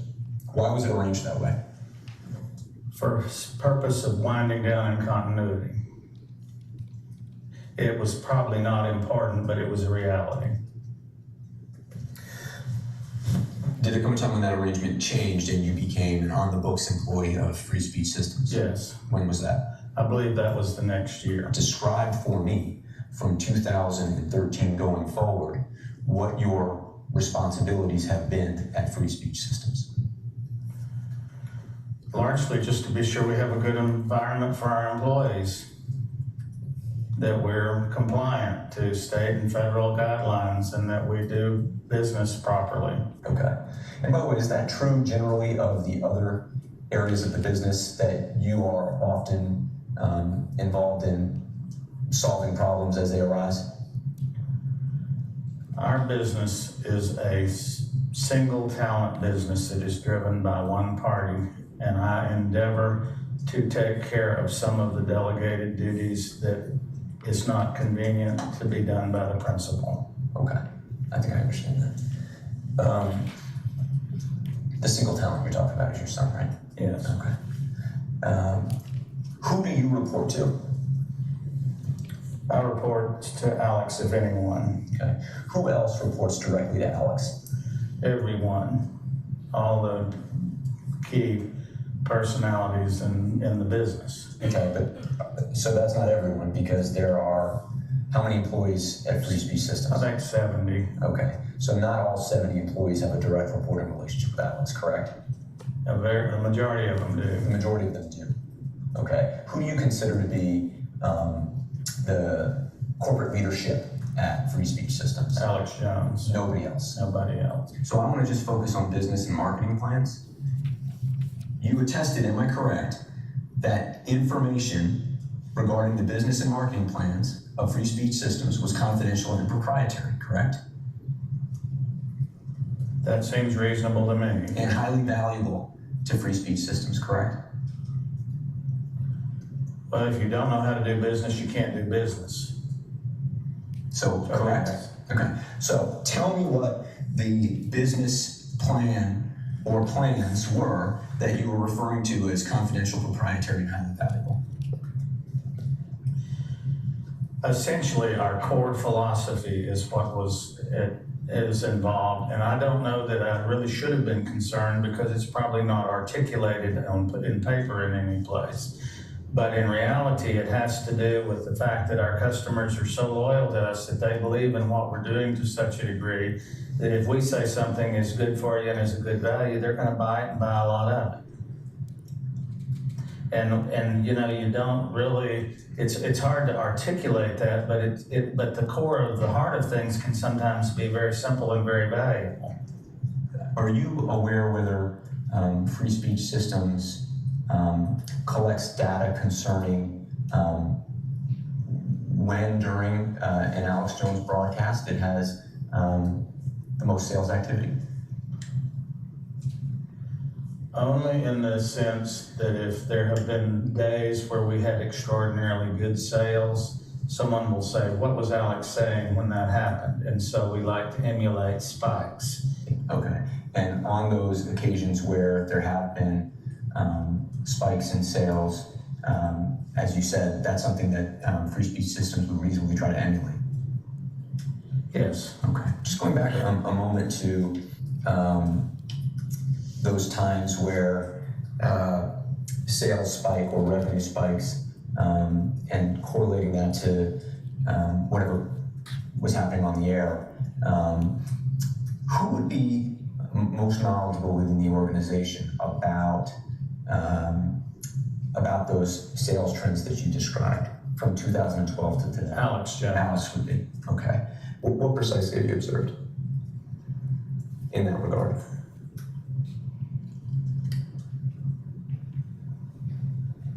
I've observed, for example, if people are being stressed out about the idea of there being very dangerous flu things out there and stuff, and we have found that there is a product that is licensed by the FDA to be a good surface disinfectant, and actually you can make claims along those lines. If there is a headline that the Disease Control Center in Atlanta is saying that flu's up 5 times, and we say we have something that we believe will support your immune system, and I personally use it as a hand sanitizer, you know, that kind of puffery sells well.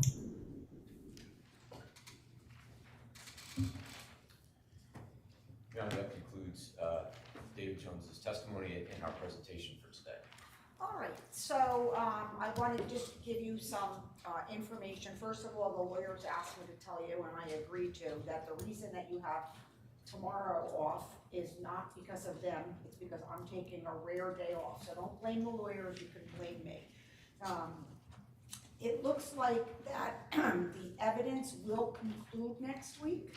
So we continue to track ahead of schedule, everything to the credit of the lawyers. Everything has been moving really as efficiently as one ever sees in a trial. So to their credit, we remain ahead of schedule. We now are gonna have 4.5 days off before we see you again. That's a long time. And so it becomes so very important for all of us that you continue to obey the rules of juror conduct and you continue to make all reasonable efforts to avoid any and all media coverage directly or indirectly about this case. You've come so far, so hopefully you can avoid any problems. But again, I implore you that if you do encounter anything that concerns you, please let Ron know in a written note, and we are prepared to deal with it. So don't have any hesitancy at all about letting Ron know so that we can deal with it on the spot. With that, I hope you all enjoy the rest of the afternoon, the long weekend, and we will see you at Tuesday for our normal 10 a.m. start. And thank you very much. Ron will collect the notebooks, and we are adjourned for the day.